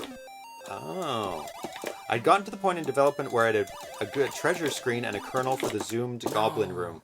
It was pretty good kernel, but I realized I want to push it all the way if I did a homebrew and make it as an ARM game. I did not have the time to go through the ARM learning curve and still hit PRGE, so I went back to the original game and hacked it into Venture Reloaded. So I don't know if he's sticking with this or if he's going to keep going and do an ARM version, but from the sound of it, it looks like he's just going to keep going with this hack version. I'm sorry for the bullet points of the following features, but I'm horrible at writing sentences. Math is easy for me, writing is not. I'll probably pick out a few to talk about. So, here's the new features of this game. I gotta try. Full 3rd level complete. A genie room, cyclops room, bat room, and demon room. Oh, there you go. There you go. So you're going to finish the 1st level. Yay! Maybe. Oh, one more. Okay. One more. I just have been clearing out like a different order of things. Yeah.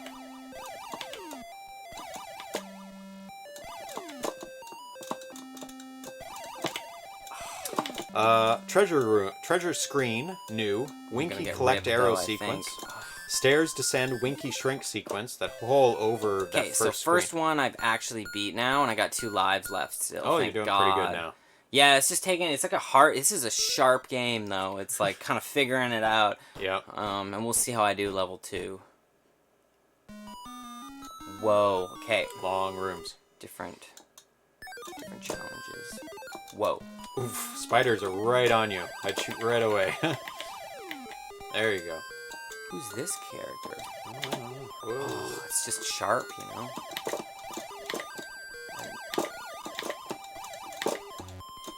Oh, you got it. Oh, dangerous. Oh, you made it. treasure reveal sequence, bow graphics, stair graphics, and question box graphics. New monster graphics. Look at this, man. They're just like coming at me, and you gotta really dodge this stuff, right? Like, And it's hard somewhat to, mindless. and it's hard to and know. random. They're not the easiest things in the world to Because they're predict. random, right? So it's like, so They're not really coming after you, but they're so random. 2 frame animated monsters for each room. okay, that guy's And a done. large hall monster, 26 new graphics. 3 frame animated hall monsters, 3 new graphics. New treasure graphics, all 36 treasures from the arcade. Okay. We got like 2 levels now. Thank God. Okay. Text displays, I gotta get this guy all now. room names. You can see at the top it says Dragon Whoa, Room. come on. All level numbers, 9. Game over, get ready, level complete, press fire, bonus treasure text, and high score text. Okay, rough. New score graphics. Score displays with lives and then alternates to show room name. New music. Intro theme music, 4 types of room music, level complete music, level begin music, treasure collect music, game over music, hall monster music, bonus life music, death sound, arrow collect music. Level 3. So this game was pretty silent on the Atari before this. There's so much sound and music now. Was it? Oh, they're talking about something else. Screen transitions for every room. Okay, whoa, look, it's like they're just like boxing in. Yeah, I guess they get a little harder each time. Yeah, that zooms in. I'd have to see the original Atari version again. It's pretty hard because, like, you see, like, this is just like this It's the guy's room gonna be shape, coming right? soon. I'll get in and out. You can do it. I You can do can't. it. I just gotta like nail it. Whoa. It's hard because that was actually the other thing that's getting tougher is that the world seems to be like the entrances seem to be getting a bit smaller too. So you gotta nail them. the one in the middle only has 1 entrance. Yeah. Exit. So that's, Whoa! Look at how small this room is. Oh god damn it! High score. High score for gaming session is displayed, and now it has the save key for high scores on this game That's too. really nice. If the save key is plugged in, then all-time score is used and automatically updated. Bonus lives. Bonus lives are now awarded every 4,000 points, Holy provided you have shit. less than 3 lives. Bonus life music Okay, plays we're in-game going in. and on treasure screen. Bonus points are shown Oh. in-game and added to the score upon level complete.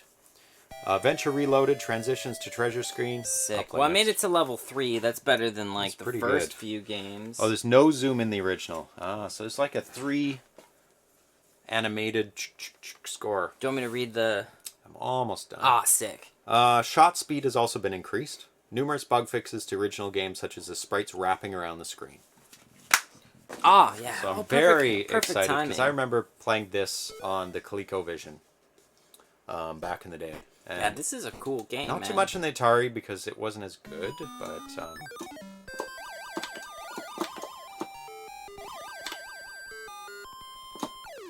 oh my god, what? Look, there's like 3 pixels. Yeah, dude. separating me. This is a sharp game, man. You have to pretty much kill them, Yeah. like, unless they're really far away, because they're also so unpredictable. Yeah. It's just a sharp game, I find.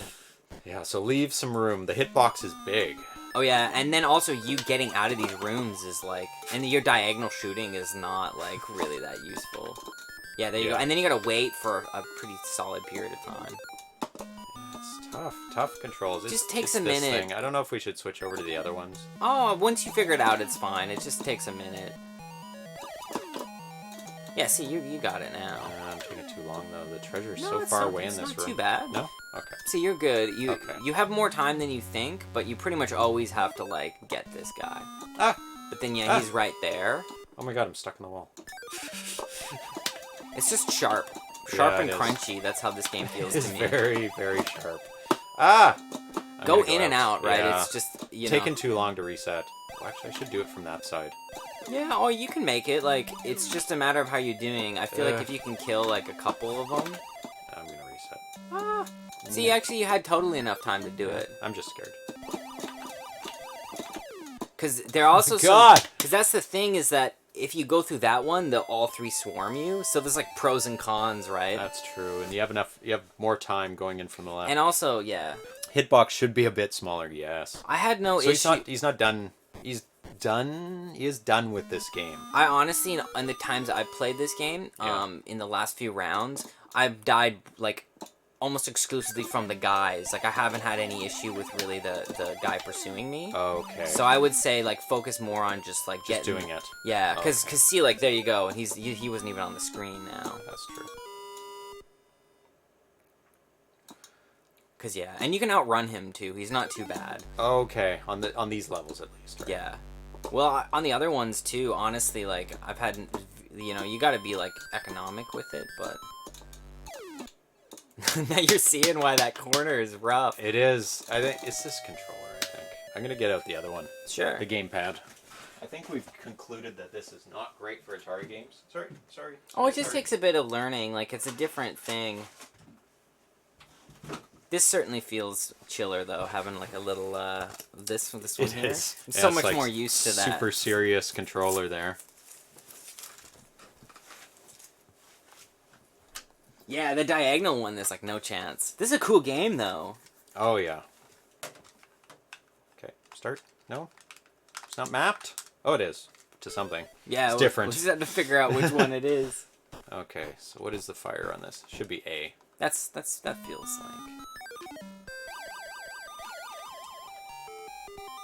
Yeah, this is better. I'm sure you feel better, yeah. Oh, yeah. Ah! Look! Again, that's see, how it died exactly the same. You gotta kill him, man. Yeah. As I said, I've Can't been killed like 100% of the time by those guys. The only time I got killed by that pursuing one was the very first time I played because I didn't know what the fuck was going on. Yeah. So this, I was talking with João about this game, and he said this is barely a hack because it's so extensively changed. And also, Omegamatrix said he actually started from scratch making this game again. But it's the same design, but yeah, man. Because I mean, if Galagon is a homebrew, then this is totally homebrew. You know? Well, that's a little. But that's more. This is using existing code from the original game. That's the thing. Ah, I see. That's the difference between a hack and a homebrew. Homebrew is from scratch. Like if you're talking about a game that exists already. Yeah.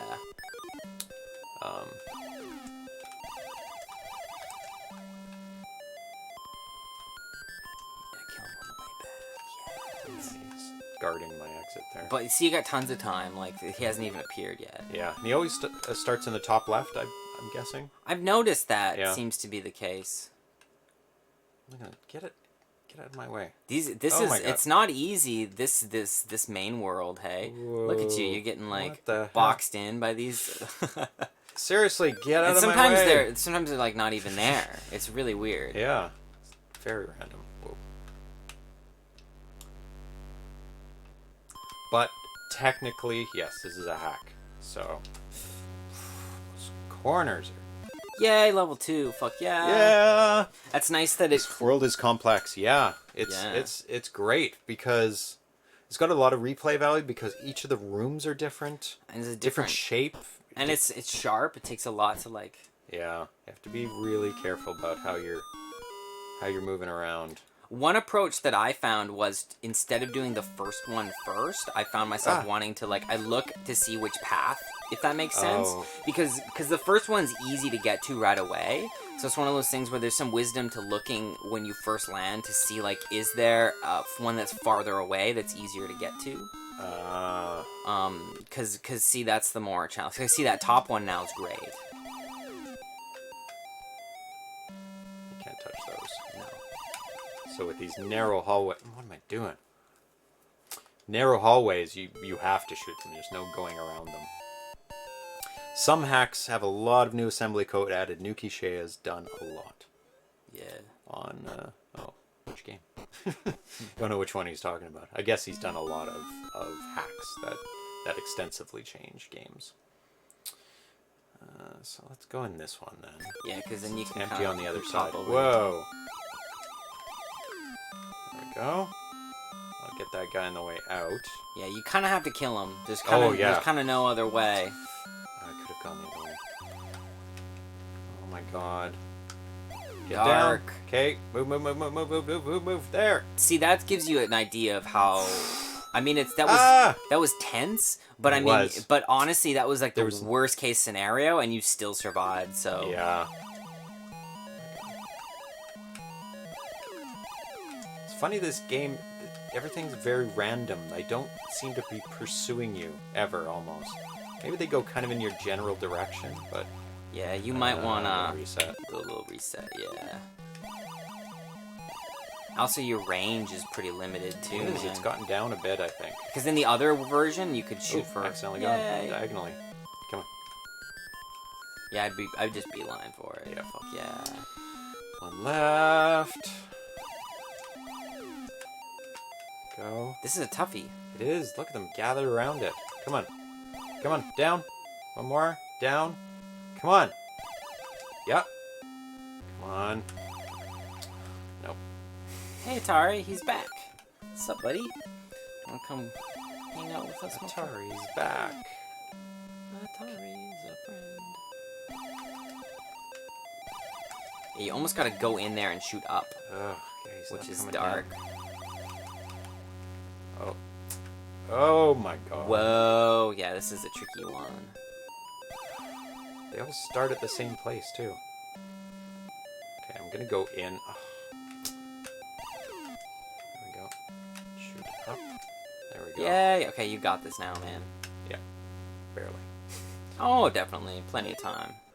Level 3. Is there diagonal shots? Yes, but they're challenging. They seem to be... Especially with the gamepad. So yeah, man, check out this. I think that the exits are smaller now. I could be wrong, but when I think I observed that, and let me know what your opinion is. Okay. I'm gonna have to exit at the top. See, it's a bit smaller. Yes, it is.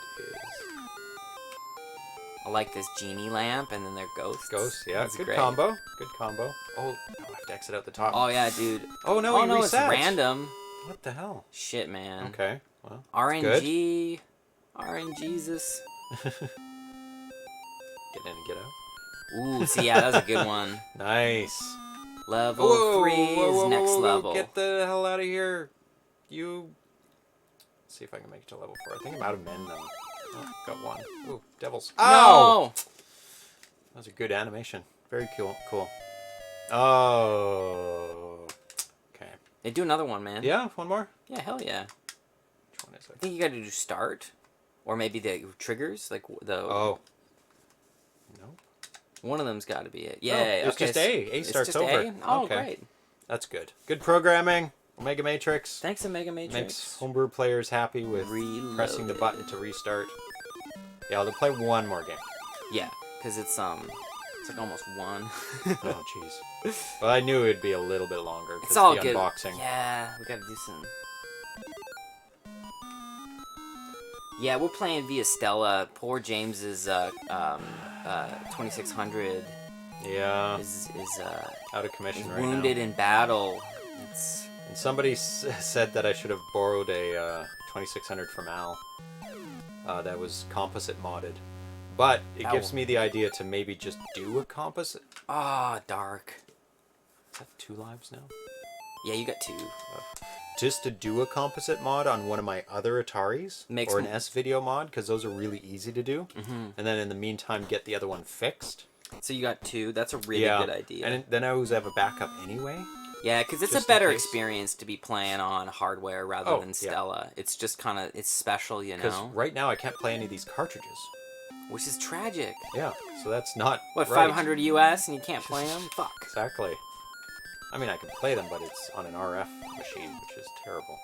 Yeah. Terrible. So I'm probably going to do a at least a composite mod on one of my other systems. Oh my god. Ah! Forgot it was that one. Yeah, with the gem. Yep. Yeah, it's so, the cornering in this one is rough. Oh, it is. You gotta nail it. Yep, you do. Oh, dark. I avoided one, and maybe we'll give up. Maybe I should just restart. 1 life left.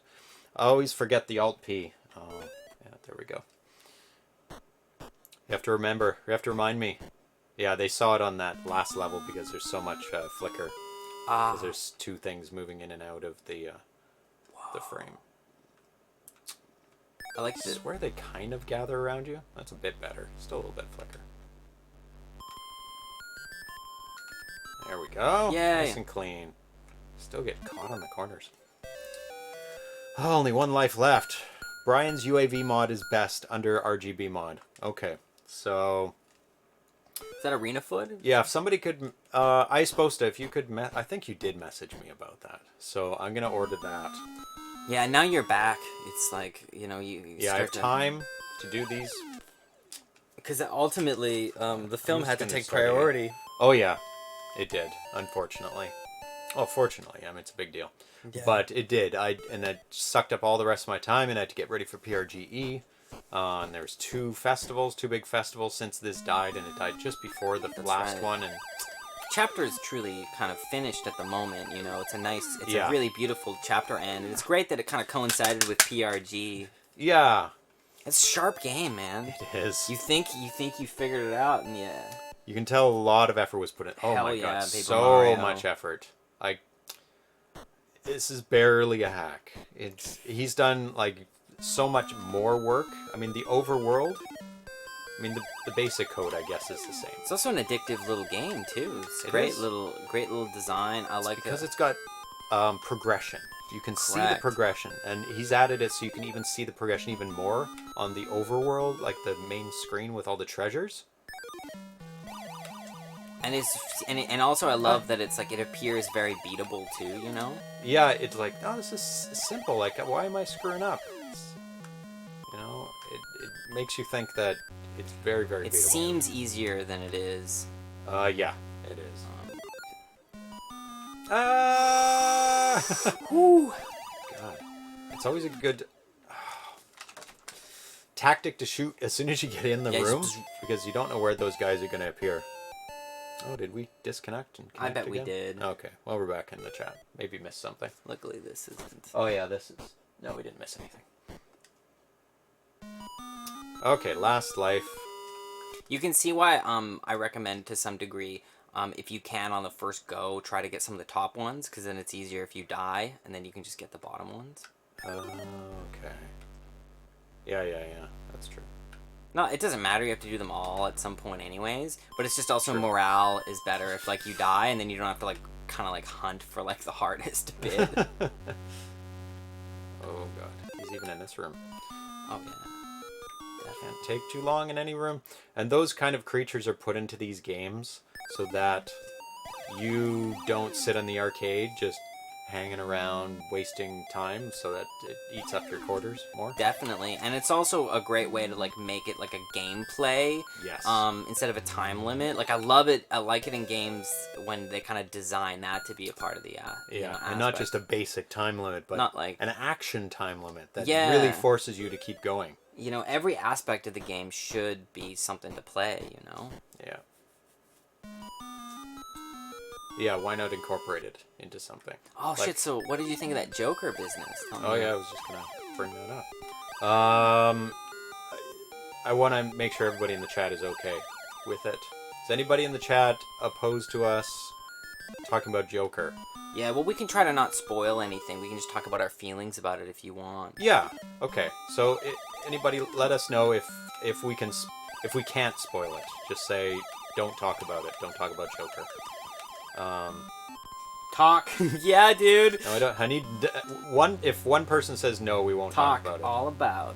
Well, tell me how you felt about it at the very least. Piper Mario says that he opposes it, He opposes it. Okay. but you can talk about your feelings. Okay. We won't spoil anything. Okay.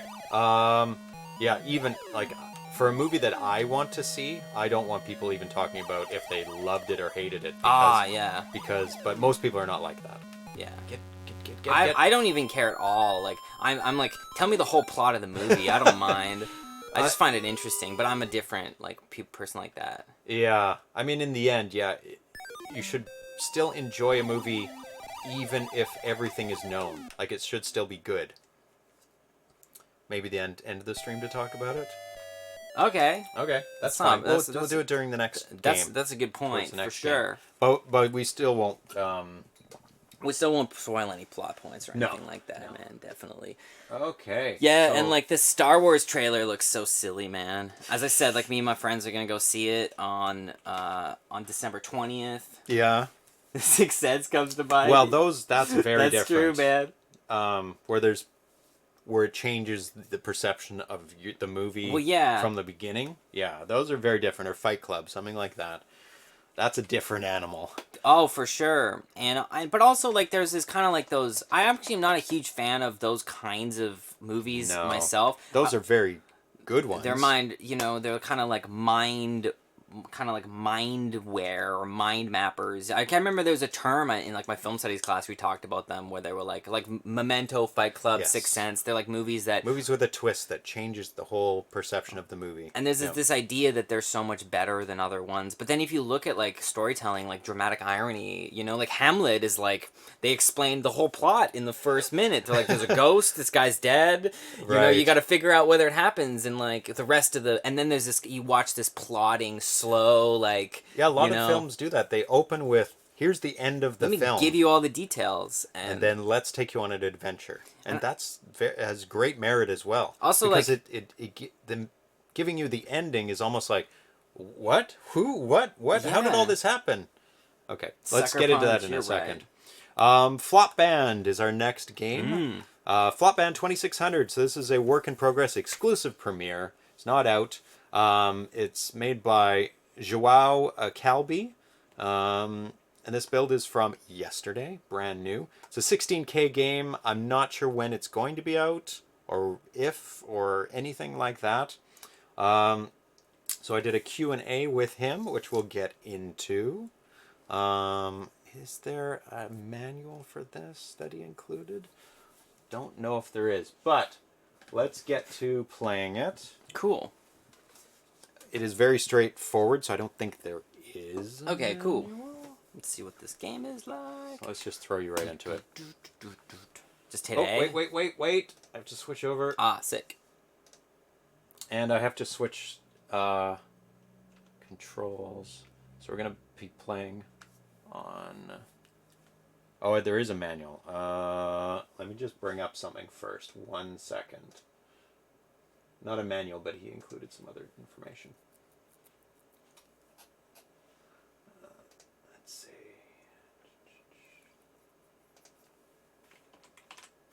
Let's go to my inbox. So this is a Guitar Hero type game, Cool. which I have been waiting for a long time for the 2600, and I've seen a lot of people try to do it.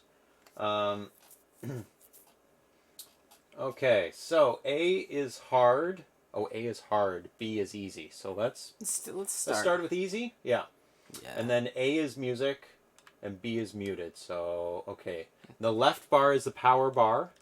The right bar is the life bar. So I'll just keep those on the screen while we're going. So let me switch the controls. So left difficulty, easy.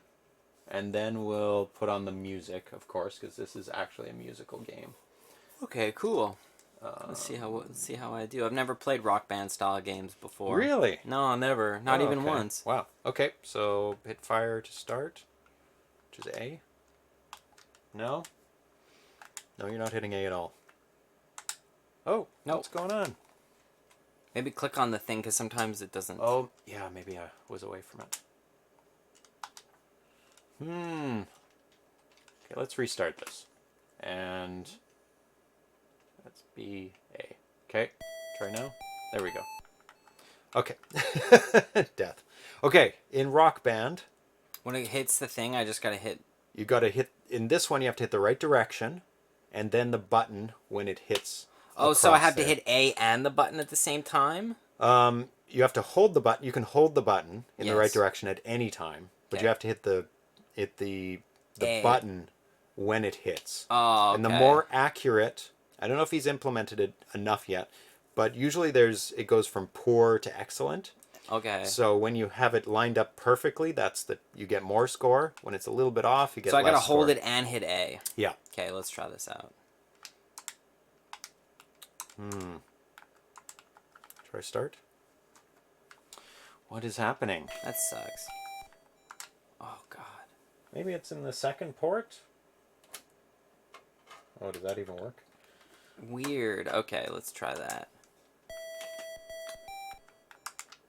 Can Can you Weird. So it's move like... it all? Up, down, left, right? Do up, down, left, right. Oh, you can. Oh, okay. So I gotta line it up and then... There you go.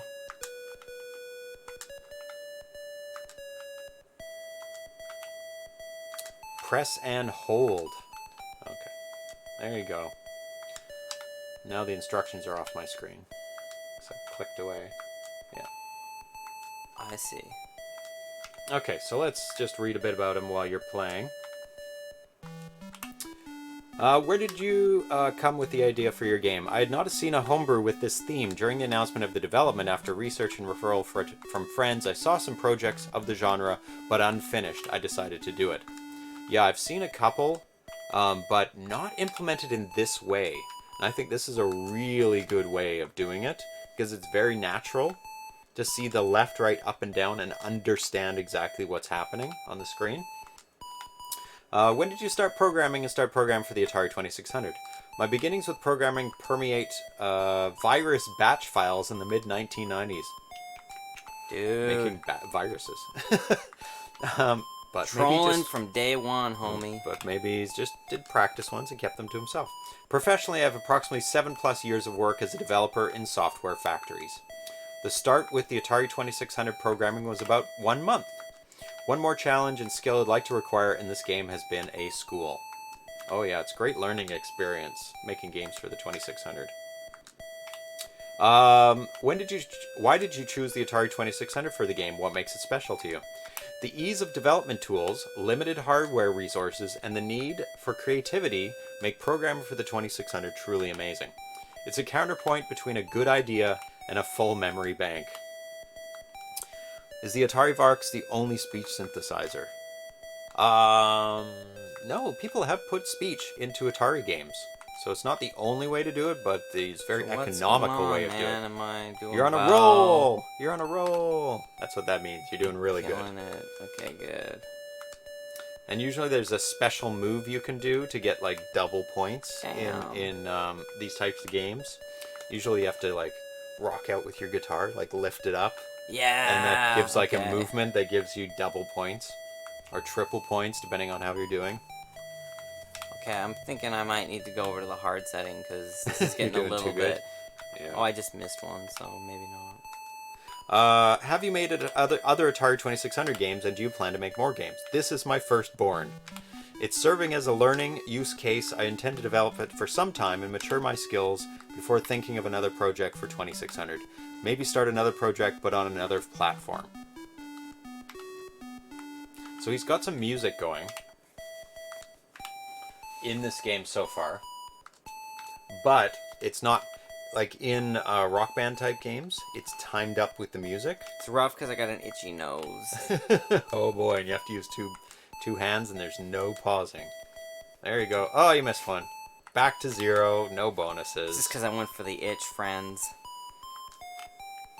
Could you play music with the Atari Vox, or is only a speech synthesizer? That's an interesting paper question, actually. I've never... Okay, I don't know if... I'm thinking... Thinking reset? Let's just try the hard mode, because this is... It's not... It's just... It's like... I could just play that for a while. Yes. So A is hard. Okay. Okay, let's try this out. Hopefully it's a... Oh, I always pick the wrong one. A is hard. A and A. So music. I think it's the cats. Okay, you should be able to press A to start, or hold it. There you go. Okay. What's happening? Why is it so difficult? There we go. Whoa, whoa. Whoa, okay.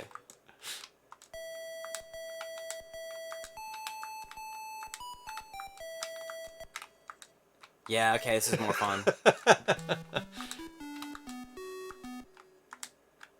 Well, actually, it is timed up a bit, isn't it? Dun, dun, dun, dun, dun, dun, dun. Yeah. Takes a lot of communication back and forth for the music synth. Oh, so it is possible. It is a music synthesizer, but it hasn't been used that way. But it's very dangerous relying on the Atari Vox for your game. Usually people use it as bonus stuff because a lot of people won't have the Atari Vox for their games.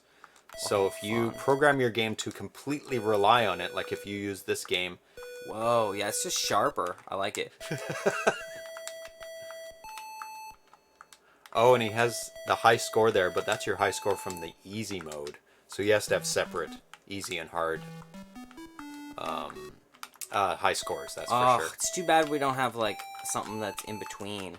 Yeah. Maybe hard's too hard? Or... Well, it's not too hard, it's just, like... It's Easy's just, too easy, maybe. Easy's too easy, and then this is just, like, once I get in the rhythm... Oh, yeah, it's hard because I get in a rhythm, and then it sort of breaks it, like it's close. Yeah, because they're dropping so much faster, so you have to get it precisely. White Stripes. Yeah. And he's got lots of songs in here. Oh, God. So he's pretty far ahead with that. Hard mode, yeah. Yeah, man, fuck yeah, hard. Is that you?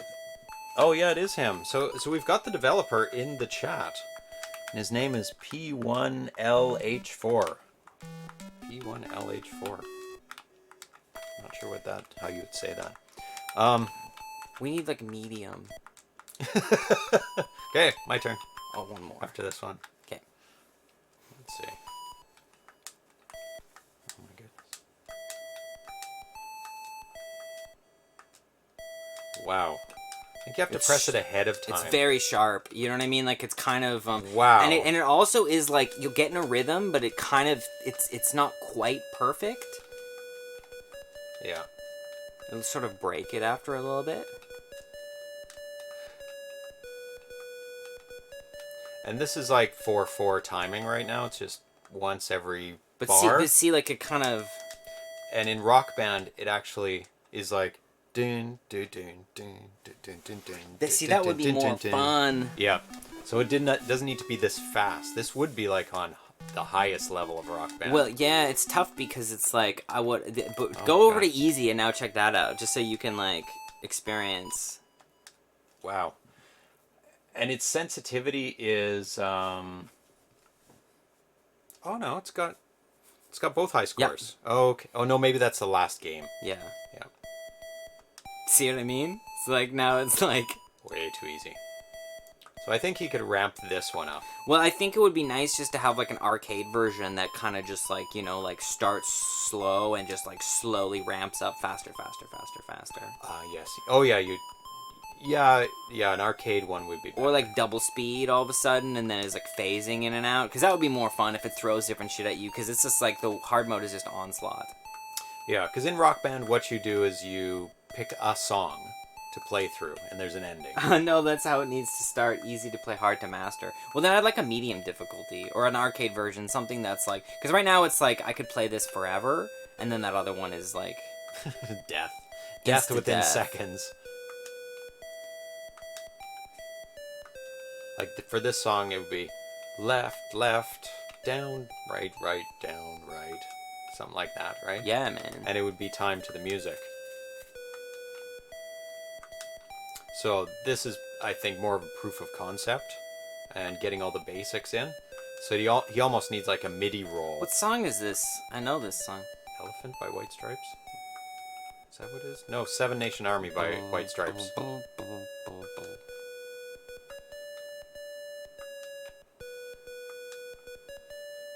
This one I don't know. Yeah, no, it switched. Yeah, man, some AC/DC.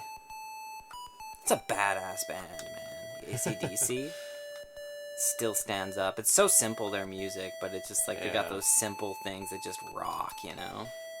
With bands, it's all about voice for me, and his voice is not the most appealing or melodic. It's definitely a driving voice. It's like really hardcore, really heavy, raspy voice. So I can see the appeal, but to me, it doesn't appeal to me. And all their songs sound very similar, or maybe their hits sound very similar. Yeah, man. Yeah, this is... you know what I mean? Like, it's kind of like this, you could just play this forever, and it doesn't seem to really speed up. So I don't know if his idea is more an arcade where you go through all the songs one by one and you see how long you can go, and then it gets faster and faster. Because that's not what Rock Band is like. Rock Band is like you're trying to get the highest score you can on the song with the best accuracy. So I don't know, like, how many White points? Stripes. Yeah, good. Because I'm getting exactly 8 points every time. Totally. So he doesn't have accuracy built into this yet. And you're allowed to miss in Rock Band. You just don't get that point, right? Yeah. So I'm not sure what type of game he's going to go for. It'll be nice, yeah. Like, there's just a lot of there's just some like stuff to figure out still. It's like really like in terms of a beginning template though, this is killer. I'm so excited. It's got all the basics. And great to be playing this on this controller. I mean, we'd be fucked without the others. I don't know. Maybe the other ones would be better. Like a joystick. I guess Yeah. I mean, a joystick could be fun. Oops. Then you get kicked out. So you're allowed to miss one when you're in super mode. But you're not allowed to miss one, I don't think. Oh, you are. Yeah, but you have like health. Oh, everything builds up. Okay, so That's right. So you can build up and then not die. So once you're built up, the left is power, and then you get. Oh, and then it builds up on the. Oh, okay, builds up on the left, then the right. So you can build up quite a bit of health. Yeah. And you miss, everything on the left goes away, and then after you miss one more, the right starts going Yeah, down. and when you get full, you start to get those big bonus points, it seems. Right, so you have to fill up everything. That's when the bonus points come in. Boom. So what's he saying? 7 riffs on this version: Stones, Joan Jett, Ozzy, Deep Purple, White Stripes. Yeah, it's just listing some different songs cool. that are options. Okay, so let's go to hard again. Oh, there's a black and white in color. Oh. Oh, black and white's better. I like this. Black and white's pretty cool. Oh, you can switch it mid game. Yeah, different universe now, right? Oh yeah. Oh, I died. Yeah. Oh, you're in a work meeting? Oh, I love it. You're fucking watching a show at a work meeting. That's so great. He knows his priorities. Oh man, this is a hard one. Harsh, man. But yeah, good game. Yeah. So yeah, it's for suggestions. Obviously, I would love piano roll. Like different notes would be like it would be timed up to the music. Yeah, man. Like you'd have multiple arrows on the screen at a time. Obviously at the appropriate speed so you could match it. And if you're going for the arcade, you'd start slow and then ramp up, and you'd go through all the songs. But if you're going for song mode, you would probably want menu system in the front. And then you could get easy, medium, hard. You know what I'd do, man? Is as soon as it turns into that bonus, then it would go hard mode. You know what I mean? And then when you lose it, it goes back to slow mode. That would be cool because it was like then you build up and then it goes really fast. You can get a bunch of points all at once and then you go back to if it would just that little tweak would be fucking so much fun. Yeah, that would be really, really good. And I've been thinking about this type of game as well. And I've got my own way of doing this game. Not going to reveal what it is, it's your own way. But it's like it's a 4-player version of this with paddles, so you can play 4 people on the screen at the same time. Oh, that would be fun. Yeah. So I mean, who knows if or when I'll ever make it, but yeah, 2 players would be great, and I think it's possible because if you look. Let's put it on easy so we can actually stare at it for a second.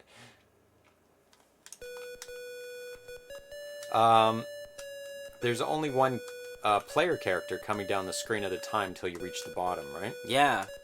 So you could put them side by side. There's definitely enough room to put them side by side. You'd have to maybe get rid of those side things or reduce the size of them down a bit. And you'd have 2 tracks, one on one side, one on the other, and you could have 2 players playing at the same time. Whoa, yeah, that's a cool idea. Yeah, and I mean Rock Band has 4 or more playing at the same time, but of course it's on HD televisions. And Yeah, it's a whole different. a lot more real estate, let's say. Yeah, they got than a they got some 2600 more game. stuff. But I've figured out a way how to do with paddles and do 4 players.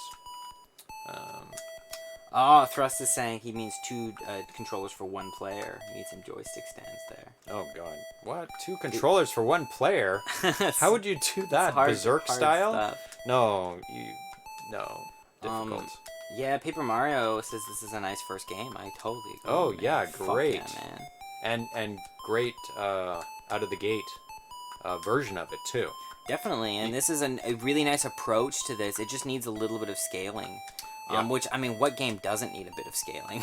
Yeah, but it's very straightforward. I've seen other games where it's like you have to memorize where you have to do by up, down, left, right, but this one is like, no, you see it, you press that direction, you press the button. Very straightforward. Absolutely. Yeah, it's a really, really smart way of doing it. So good on you, P1LH4. Don't know how to pronounce that. So there was a game we were supposed to play that you... Yes. What was that one called? It's not a homebrew. I was just going to add it at the end because it's a Yeah. prototype game that was just dumped. Cool. So nobody's ever played it before other than the person who had the prototype and the person who programmed it. And it is Kickman. Let's look at this. Kickman. Fuck yeah. Okay, so let's switch that over. So I don't have a graphic ready because I just discovered it just before the game, before we started. So let's go to my prototype. So it is pretty rough. It's not like a completed type game. So you should be able to play it now. So you catch the balloons on your head. In the first level you burst them, and then the second level they start stacking up. Oh, no. So it has to land on my head. Yep. And pressing the button puts out your legs, and it kicks the balloon away. Oh, I see. If you can't quite make it, if it like goes past your head, press the button to kick it off. That's where the Kickman comes from. Unicycle. Fuck yeah. So it's a very cool game, and I was always surprised that nobody made it for the 2600 because it's totally possible. Kick. There you go. Kick. Oh, I missed it. So let's read a bit about it. Oh, I catch them? Alt P. No, Yes, no, there you go. no. I should enable that by default. How's this work? Like, I catch 1, I And then catch it builds 2, up, but it gets harder I because catch you have 3, left. I catch 4. Then it builds. Then it goes away. I can get 4 at once. Cool. So Dutchman 2000 posted this on Monday, and he said, "Hey folks, here's a rare find. Kickman for the 2600, programmed by Alex Levens when he was at Rockland Corporation. CBS did not release this, but I'm releasing it now. Quite fun to play. Plays great on the Z26 and Stella. Oh, there's like a Pac-Man. For Stella, make sure you have phosphor enabled in the... What, the Pac-Man just dies? He eats all of eats the balloons. them. Ah, okay, Yeah. cool.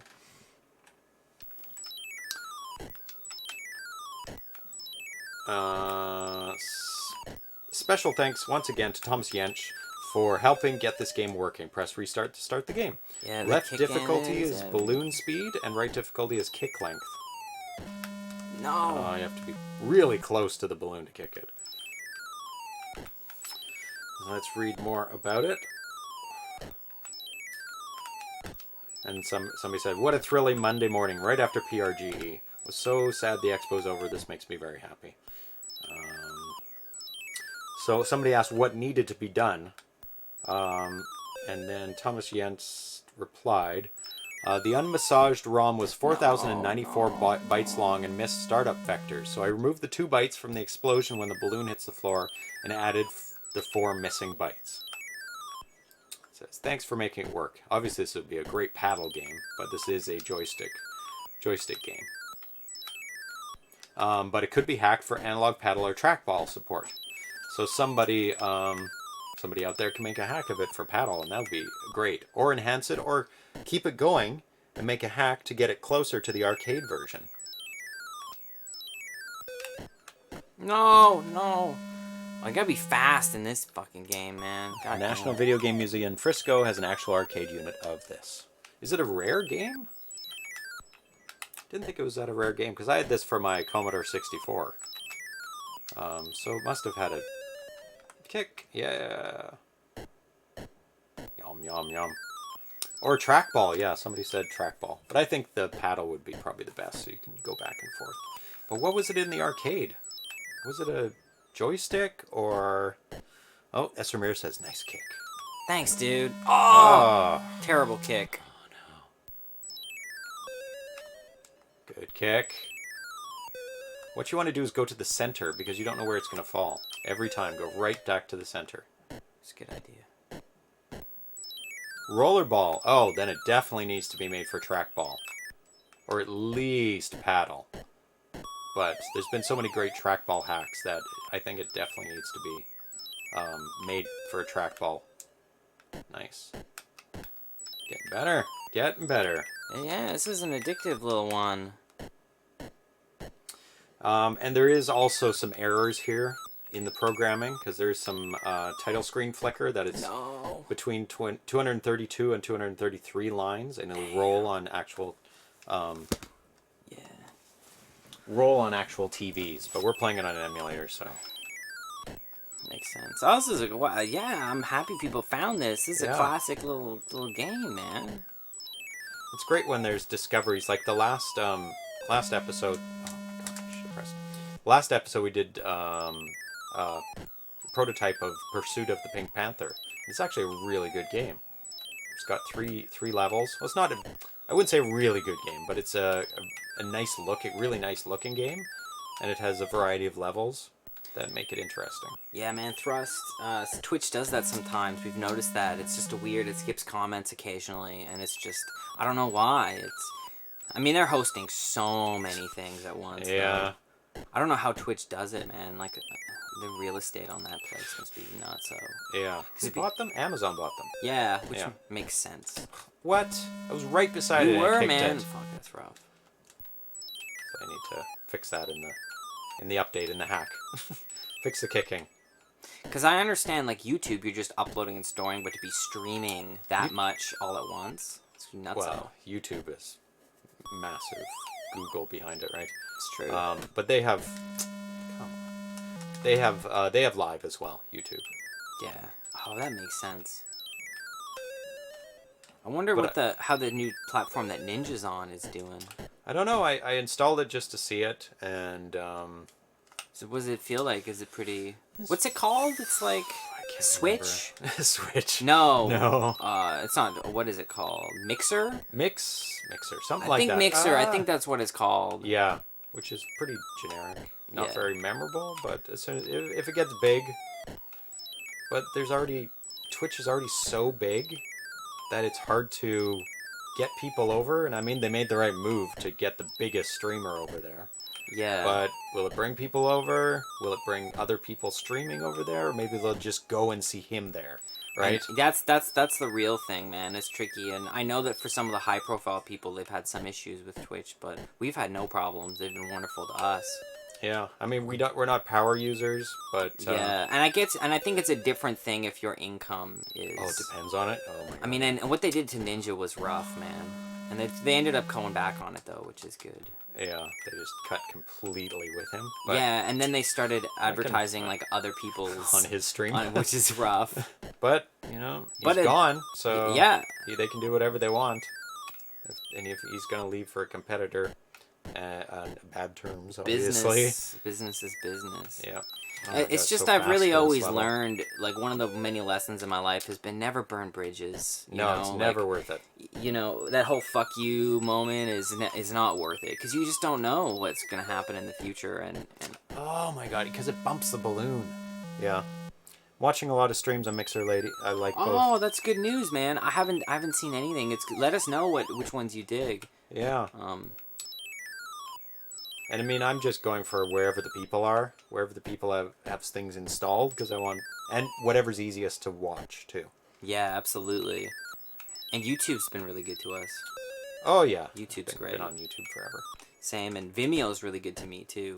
Oh, Vimeo's great. I pay for Vimeo Same, it's because as filmmakers, it's indispensable. it's the most professional, and it's the high only quality. lossless. You know they're not Yeah. doing any compression to your shit, which is Yeah. a big deal. And it's a different purpose. You use Vimeo for such a different purpose. Yeah.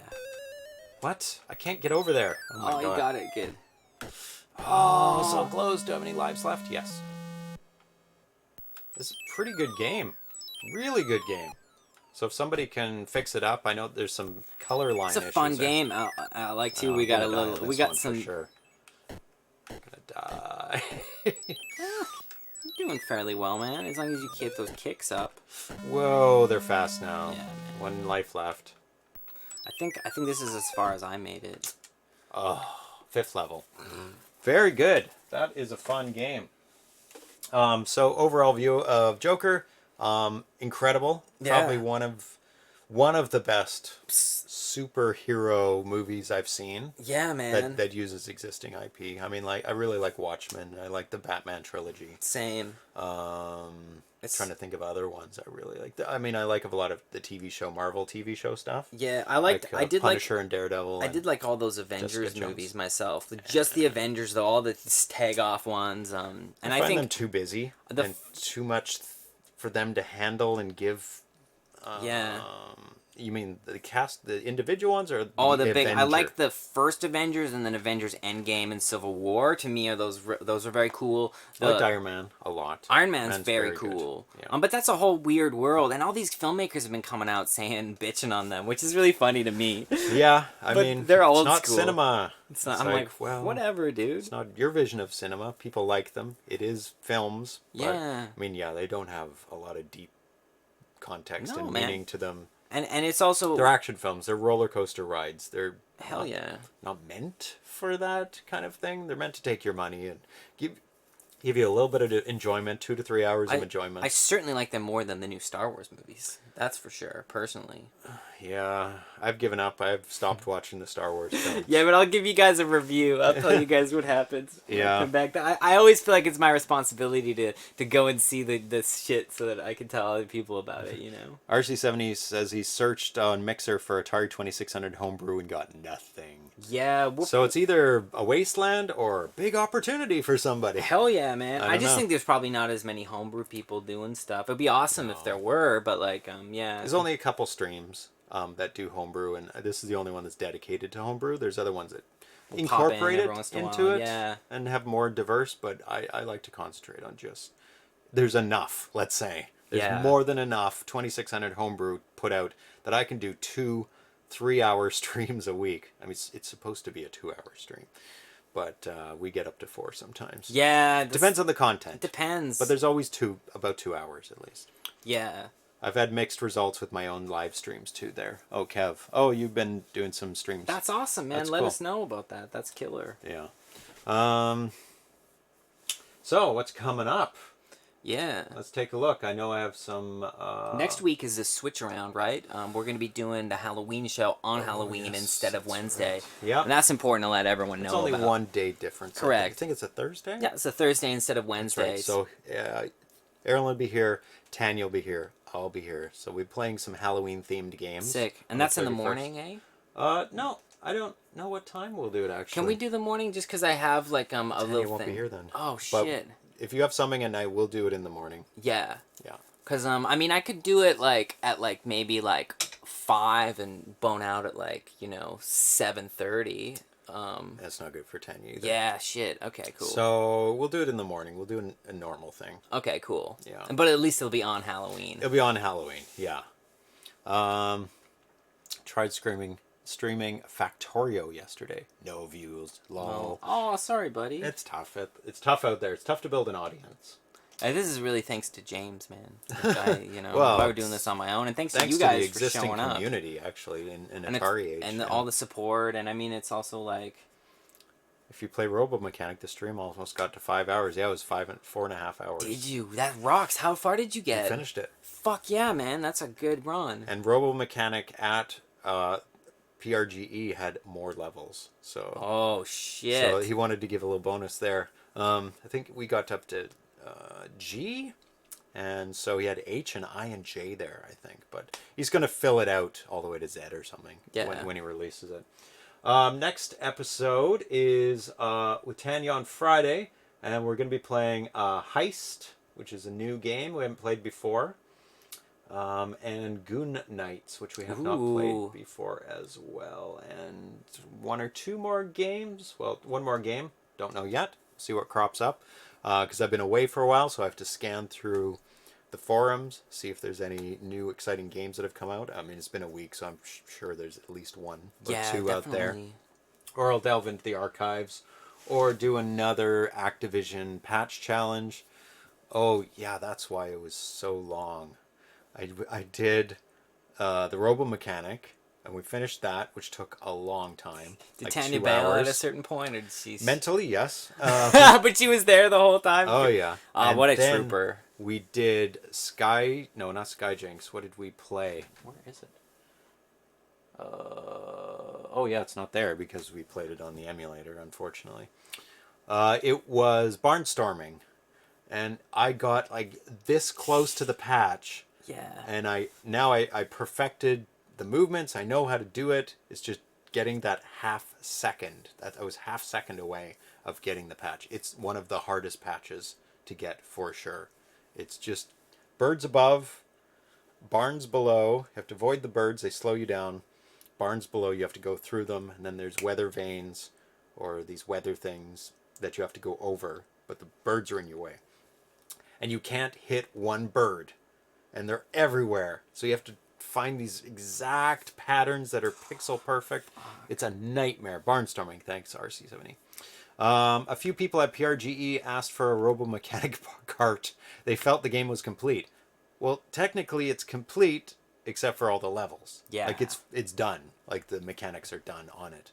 He's just filling out the levels. So it'll be done really soon. And it's better for things to take their time so that when they're really done, they're fully done, you know? Have you ever played Tower of Rebel for the Atari 2600? Yes, we had the debut of that. Yeah, and He's a great friend of the show, Dion. Yeah, we'll probably replay that one for sure, I bet, when it's closer to being done. Yeah, there might be one more play of it before the final version, I would think. Cool. Because it's very feature complete at this point. He's got 2 players going. That's awesome.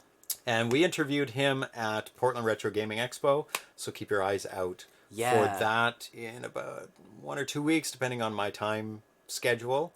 It's a pretty straightforward interview. It's just 2 games and his back history, so I just need B-roll of the gameplay. Yeah. It was not like the Dan Kitchen one where he has such a huge history with Activision and his old games and then his new games and stuff like that. So it has 2 players. Yes. Tower of Rebel has upped its game to 2 players, so definitely download the new... Yeah. Ooh, is it out? 2-player version? And we did play Zippy. It wasn't my favorite personally because of controls, but it was not. It was like, and also, but I'm not. I'm personally not a huge like platformer fan. And then on top of that, if platformers plus hard controls, I'm like. Plus fast action. Yeah, but it's not hard. It was hard for us. It was hard for us, and I think I wouldn't. I bet you if that's your kind of thing, I guarantee you'd love it. But it's not like as I said before on the show. Like people know this, but I'm a big RPG guy. Like that's I've played so almost. All into. I usually reserve the RPG type games for Erlen because he can really get into them. I just let him go wild on them. And I've played almost all the major ones at this point. I mean, obviously there's going to be a few here and there, but yeah, you name it, I've played it. In like modern ones. Modern games, yeah. I mean, there's obviously like a whole subsection of things, but the classics. Like my favorite game of all time is like those Baldur's Gate series is so good. I love the Diablo 2 series, Path of Exile. Like all that stuff is my jam. Yeah. And like Dragon Age Origins, like all that stuff is where I'm. And so Penult is like hands down one of I'm really excited for it. Yeah, and we played a lot of RPG-style games, Dragon's Descent, Dungeon 1 and 2, Penult. What are some of the other ones that we played? I can't remember. Some of them aren't on cartridge, actually, but yeah. Yeah, if you gotta level up, get gear, pick like between rogues, wizards, and fighters, I'm fucking in. Game balance, mazes, dungeons, tactics. If we gotta anything like that. If we gotta draw maps, yes. Yeah, you're all about that. Oh, it looks like Paper Mario beat Zippy the Porcupine. That's awesome. Oh man, yeah, good for you. Better than us. I Oh was my not God. able to beat that one. That was a tough one. Yeah. Oh, and while I was at the Portland Retro Gaming Expo, there was a very cool looking Intellivision game. It was oh no, now it just lost. I just Oh lost it. no. The what's the game of the guy with the whip? And Castlevania. Oh yeah, Somebody Castlevania. had a work in progress of Castlevania for the Intellivision. And it had Dude. great music and good of graphics as you can imagine for the Intellivision for Castlevania. So Yeah, I think that I'll be buying that when it comes out. I'd That say looks really good. probably the on NES. One of my two favorite NES games is the original Castlevania, and then the original Zelda are like really killer like NES games. Yeah, one day I'm gonna have to play Zelda. That's a fun I've never one. played any Zelda. The first one's really good. Yeah? Zelda 2 is like, Zelda 2 is terrible game. Oh no. It's just really hard, and they kind of go into like a second person, and then you do an overview, Oh, and it's just a really sharp game. And then also famously, like the Castlevania is the same one where Simon's Quest. It's kind of like they're famous because the first one is really good, and then the sequel was like very hard. Intellivision new homebrews are getting very advanced. Yeah, they are. They're getting really good. So Yeah. I've been picking up the odd Intellivision game here and there.